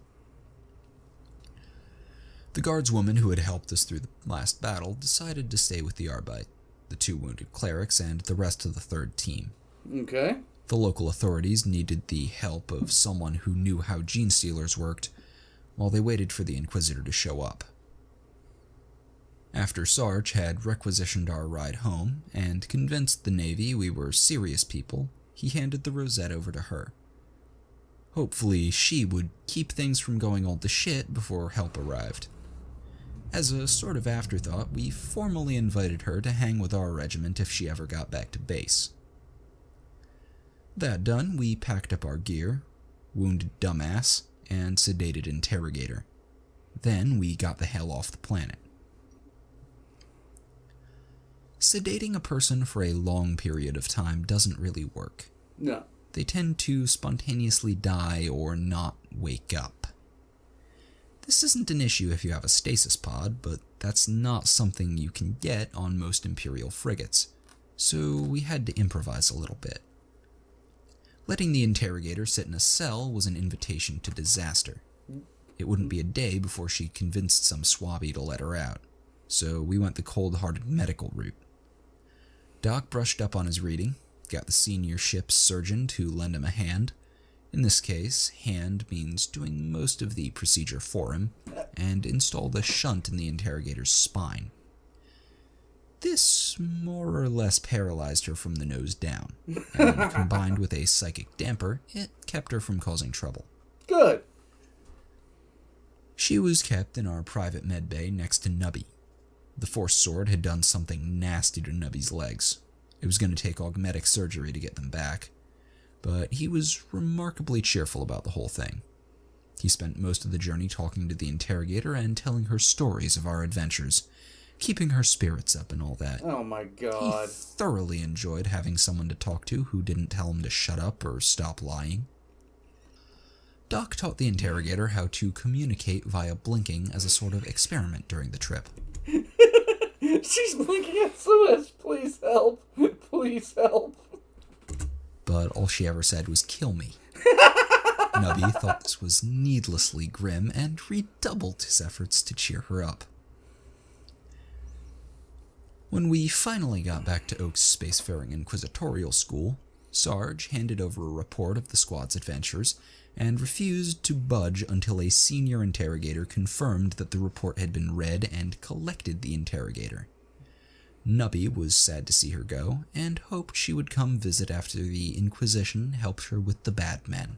Oh my god, Nubby. We were all released to our quarters on Oak's ship, except for Nubby, who got sent to the medical wing to start getting fitted for a pair of augmetic legs. We were finally able to relax in the company of our fellow guardsmen, but we weren't able to get into the proper spirit of R&R, see, drunk, since we knew that Oak would call us up for a debriefing the moment we started drinking. He didn't keep us waiting long, though. Before the next week was over, we were summoned to his office to give a full report. Sarge and Doc did their best to explain everything, while Twitch and Cutter kept their damned mouths shut. And to our surprise, Oak believed every word. Nice. He questioned a few things and asked for clarification several times, but he believed every bloody word we said. At the end of the debriefing, he told us the interrogator was being turned over to the Ordis Malleus for interrogation. Oof. And we were never to speak of her again. This suited us fine, and we all started congratulating ourselves on a job well done. Then, he offered Sarge the rank of interrogator and a chance to advance to full inquisitor. Really? The entire squad went to bat for Sarge when he heard this. Cutter expressed his lack of faith in Sarge's combat ability. Twitch pointed out his lack of proper inquisitorial suspicion. Doc raised the question of Sarge's overall physical fitness and mental fortitude. And from his comlink in the medbay, Nubby raised the question of Sarge's lack of ethics and history of petty theft. None of us could condone the elevation of such a pitiful...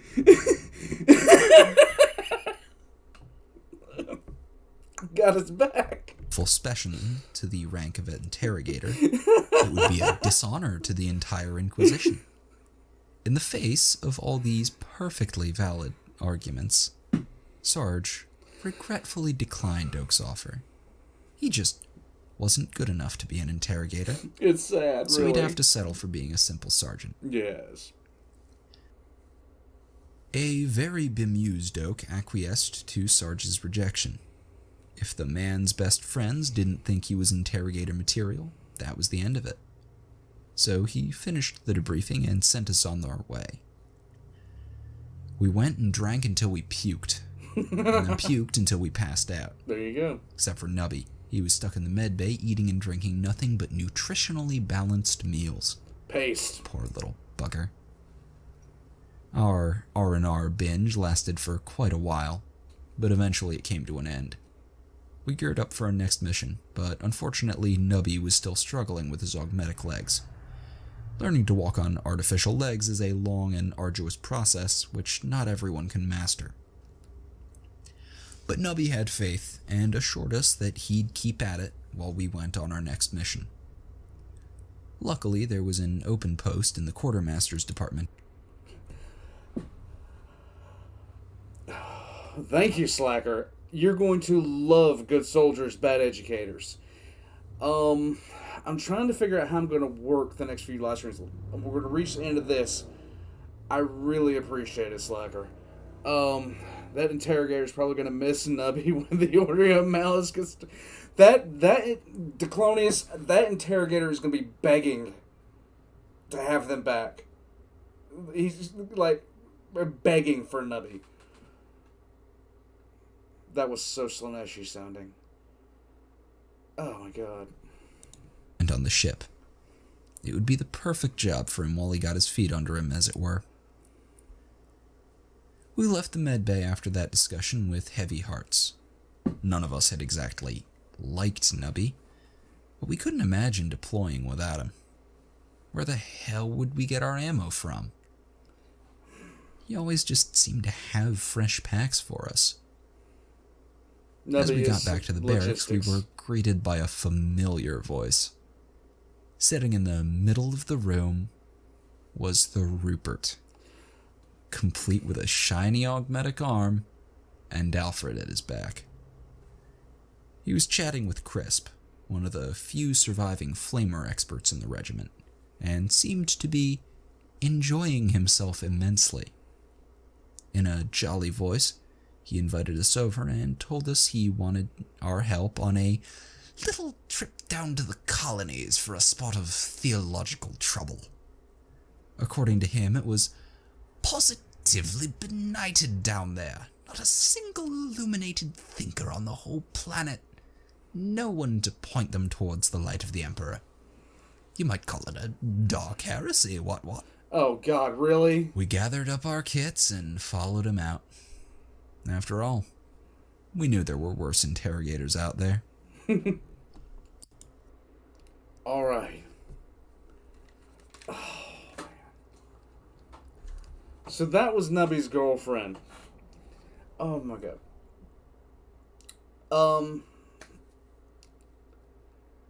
Guys, I really do appreciate it when you guys with super chats come in. Slacker, I really do appreciate it.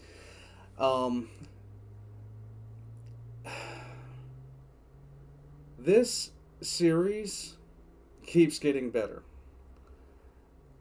It really keeps getting better.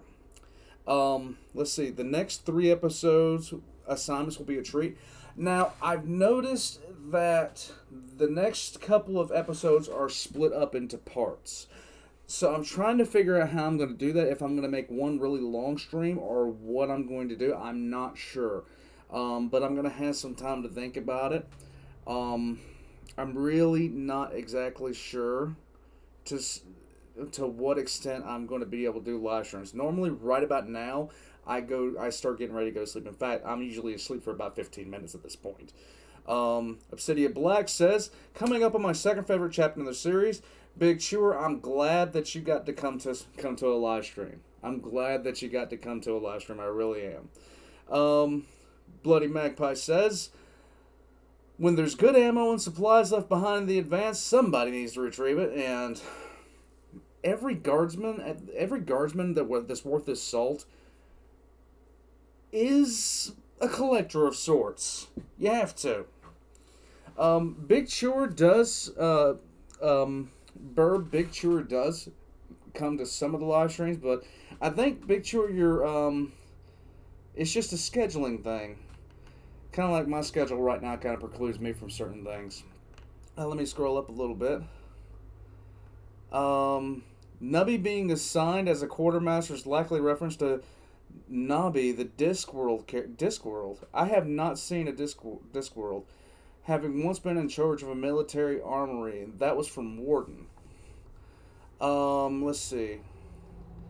Mago says he votes for long streams. And yes, the first 2 episodes, I've taken a look at the time frame for some of these episodes, and they are shorter.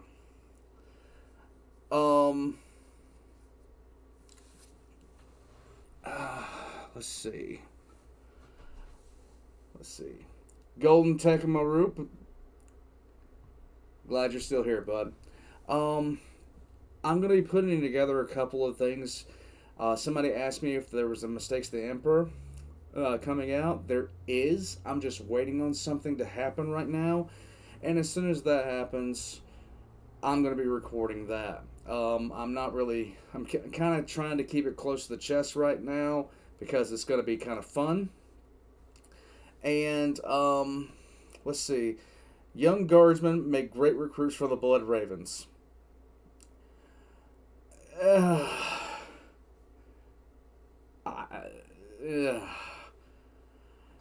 Well, actually, yeah. Cyrus was.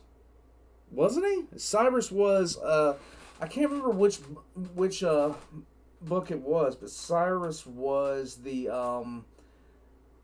Cyrus, when they converted him to a Space Marine, his arm kind of mutated so that he always wears a glove. The Blood Ravens took commissars from a Krieg regiment. Guy under a bridge says, you're going to love this series, man. It gets wacky. It already has gotten wacky. It already has been wild. It just looks to keep getting better. Alright, so what's going to happen tonight? I'm going to go to sleep here in a little bit. I'm going to bring myself down. I had to basically chug one of these and full service recaf in this just to basically give myself energy. My new position is physically intensive. Like, I had an office position last time. It's very physically intensive. So, about this time, I'm getting wiped out. Alright. Gets crazier. More wacky. Mr. Reich, I am sorry. I've gotten used to seeing you pop up at the beginning of all the live streams. Don't forget to rate the interrogators. Thank you. Thank you for that reminder. Okay. Because of her abysmal abysmal performance. Super Bitch goes to the bottom of the pile. Followed immediately thereafter by the asshole who basically just I can't remember the guy's name, but he was just an asshole. Rupert is the number one right now. Rupert is the absolute number one. Have I watched Edge of Horizon? No, I have not. Nicholas, you have a nice day, bud.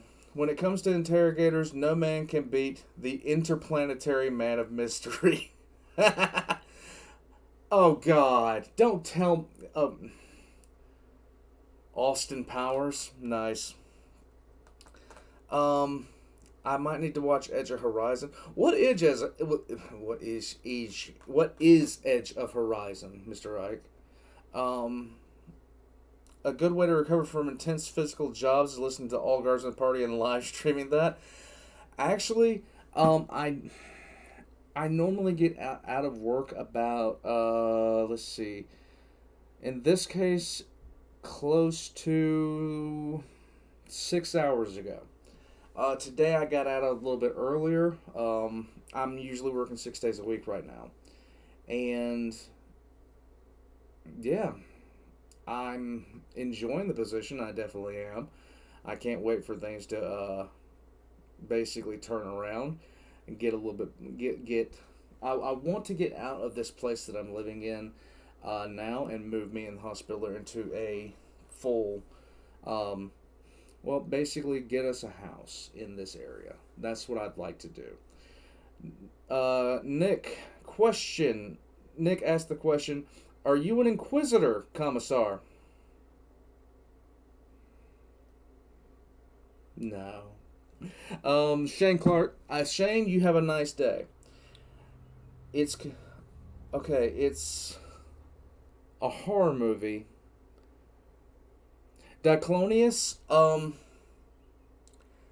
I actually have something planned for one of the worst things about well, it's not a bad thing, it's a good thing actually.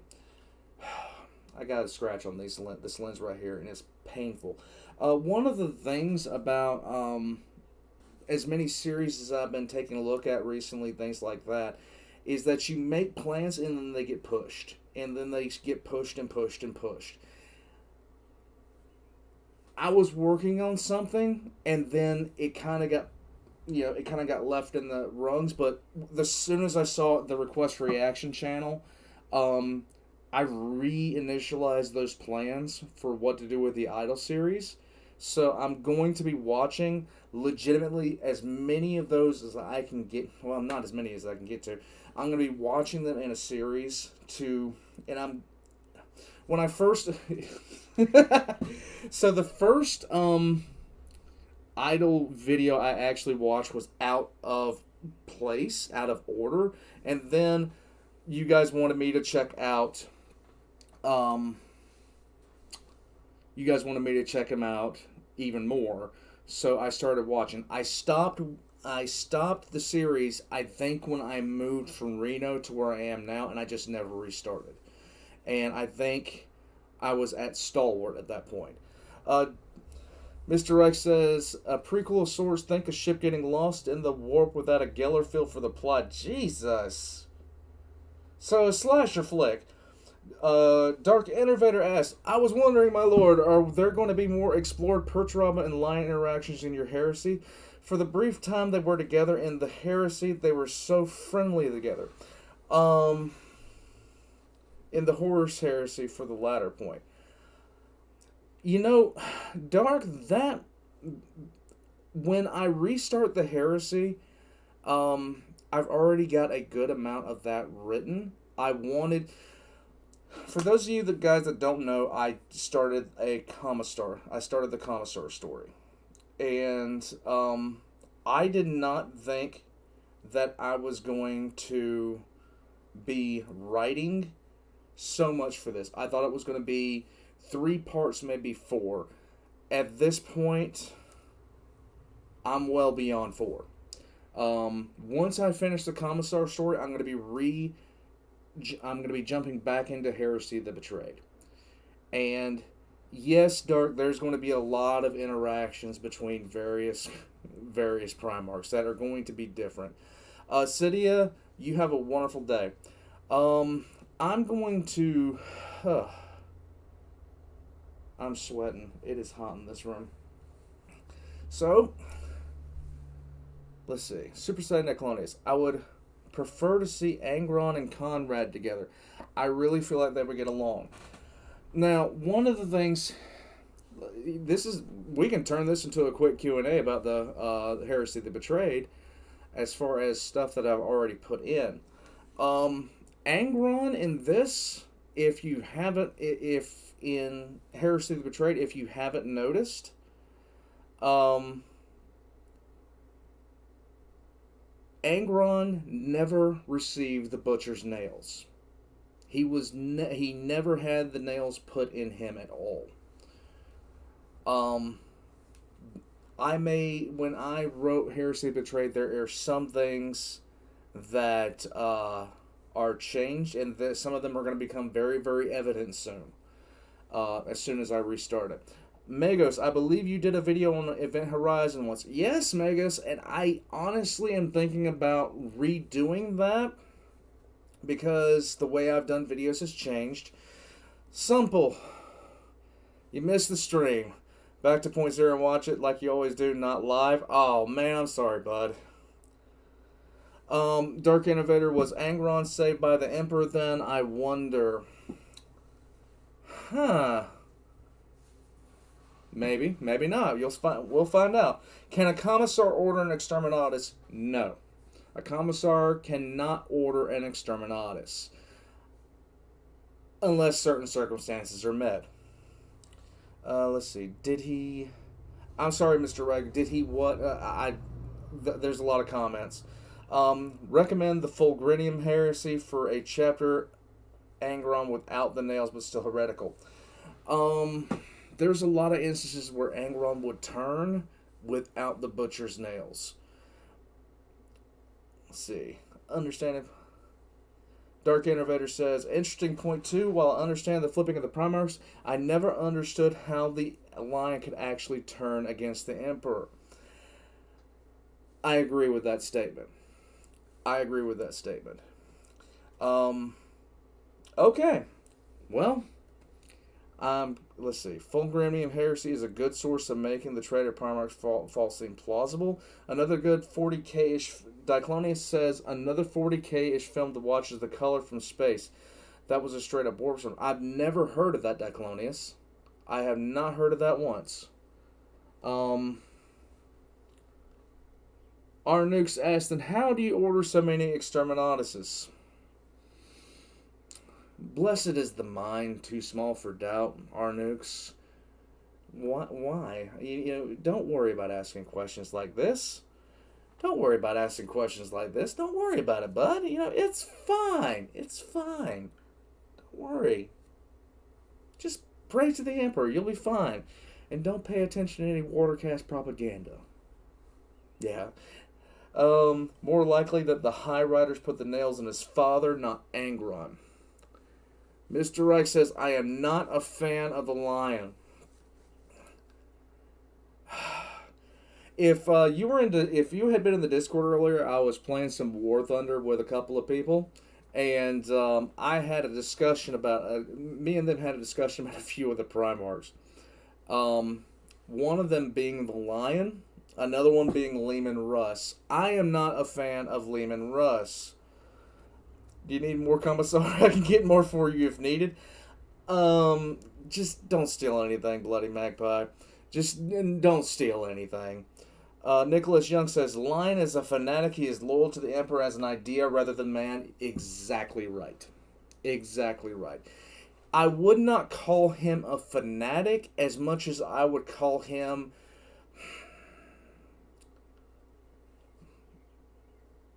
I wouldn't call him a zealot either. All I can say is the Lion is committed. He is absolutely committed. Arnuke says, I'm going to get a bolt round to the head, aren't I? No. Don't worry about it. Simple says, don't worry about all the Exterminatuses. Something like Critman would say. Do you need to tell us something? Nah. Watercat. One True Slacker says, I listen to the Watercast propaganda. It makes for good comedy. Oh, it doesn't. It makes for sad. It just, yeah. Dark Innovator says, I do love the line. He's flawed in the way most humans are. The line is the Primarch Inquisitor, now that I think about it. I don't think so, Innovator. The line is extremely socially awkward to the point where he can't pick up on cues and has a hard time even with his men even understanding that he's joking. Mr. Reich says, so he turns when the man betrays the idea. I don't know about that. It would take a lot for the line to actually turn. I mean, he would sacrifice Caliban before he would sacrifice anything else. Diclonius says, that loyalty to the idea is how I turn the line in my alt heresy. You have a heresy, Diclonius? The crusade went on for a century longer. The Emperor softened up. Johnson didn't like that. Mr. Rex says, I'm not a friend of all the secrets. Just be direct. Let's see. Slacker says, Lorgar would have been the Inquisitor among the Primarchs. Honestly, if Conrad wasn't screwed up, Conrad would have been the Inquisitor among the Primarchs. And Mr. Rex says, if you couldn't tell, my favorite Primarch is Rogel Dorn. Alright, guys. I'm going to go ahead and wrap this stream up. I didn't think that I'd enjoy doing the live streams as much as I have, but I enjoy them. We're going to do the All Guardsmen party as much as on a live stream as possible, because it's just that I like the interaction. Golden Tech Maroop says, should I read The Fall of Damnos?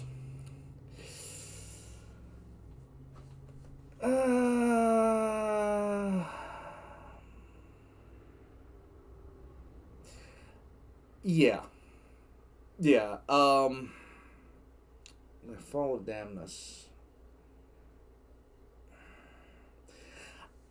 It doesn't stick out in my head. I can't, normally if I've read a book that I really, really enjoy, I can tell you, right off the gate, yes, read it. Or if I read something I hate, I can tell you no. For instance, I've read pretty much every book in the Horus Heresy series. I've read most of Gaunt's Ghost. I've read most of Caiaphas Cain. I've read a decent amount of Eisenhorn. The only thing I really haven't read extensively is the oh God, I'm an idiot. Anything past Dark Imperium. I haven't read anything of that because I was too busy reading the Horus Heresy at that point. But if it had popped out at me, I'd say yes. If it popped out at me for bad reasons, I'd tell you no. The only thing I can say is check out the reviews on it. If it has good reviews, go for it. If it doesn't, don't. No one. Oh boy, are we finally going to learn the alphabet? Probably. Bloody Magpie says, good rest, Commissar. Brother Klepto signing off. I'm looking forward to the next one. I will see you guys next time. Oh, Diclonius, yeah, I tried. I wrote 2 chapters and then life hit me with a sledgehammer. I feel it, bud. I feel it. Send it to me. I'd love to see it. Send it to me over Discord. I'd love to see something like that. In any case, I'm going to wrap up the stream here, guys. It's been a pleasure being around you all. And when I wake up, after I go to sleep, I'm going to wake up and I'm going to set up a time for the next episode of audio logs from Hunter the Parroting. I'll catch you guys next time. And now I'm going to do what I normally do because I don't have a sign-off screen or anything like that. I'm going to hit, let's see, what would we doing? This button, This button. I wonder if they know Mistakes of the Emperor 6 is going to have Baltimore in it. This button and this